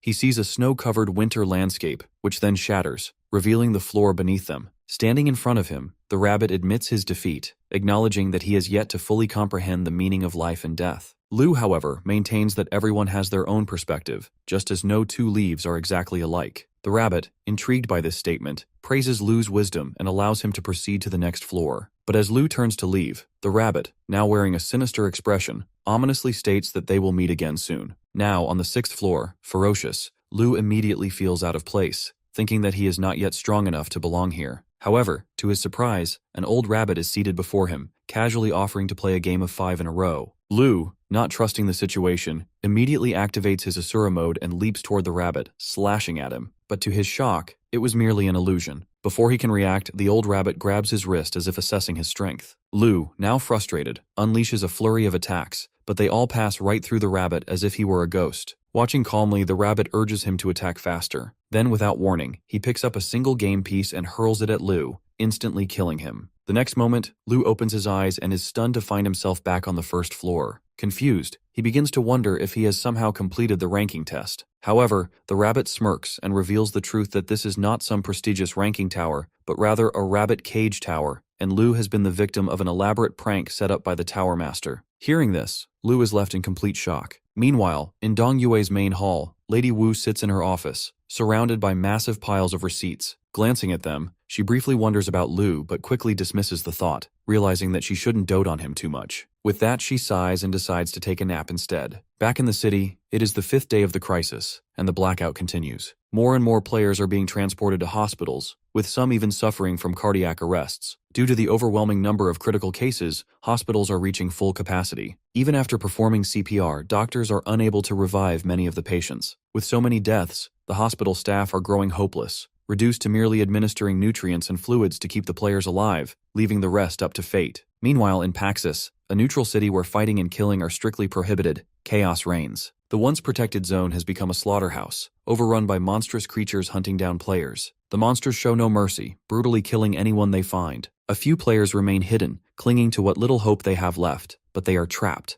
unable to log out of the game or change their fate. As their leader tries to rally them with words of encouragement, giving them a glimmer of hope that they might escape, a massive monster suddenly smashes through their hiding place, exposing them. The sight of the creature freezes the leader in place. He recognizes it instantly. It is the serpent demon. Before he can react, the demon lunges at him, decapitating him in a single swift motion before devouring his head. The remaining 2 players, gripped by terror, break into a desperate sprint. One of them, acting out of pure self-preservation, suddenly slashes the other's leg, claiming that he refuses to die and is using him as bait. But his betrayal is futile. The serpent demon catches up, unleashing her eroding breath, killing them both in an instant. As their souls are ripped from their bodies, she greedily consumes them. But just as she finishes, her eyes lock onto 2 distant figures clad in robes. One of the figures steps forward and appears to be searching for someone, questioning whether the serpent demon has encountered a dark-skinned man wielding dual daggers. The serpent demon merely brushes off the question, more interested in devouring them. However, her dismissive attitude angers the robed figure. Before the serpent can attack, Faye arrives, engulfed in blazing fire, and strikes her with overwhelming force. Fueled by rage, he mercilessly beats her, pinning her down as he repeatedly demands to know if she has seen his brother. Chili, the other robed figure, rushes forward, trying to stop him, but Faye, consumed by his emotions, burns the serpent demon to ashes. Knowing how hard Faye is on himself, Chili grabs him from behind, urging him to slow down. But Faye refuses. He knows that with countless lives at stake, there is no time to slow down.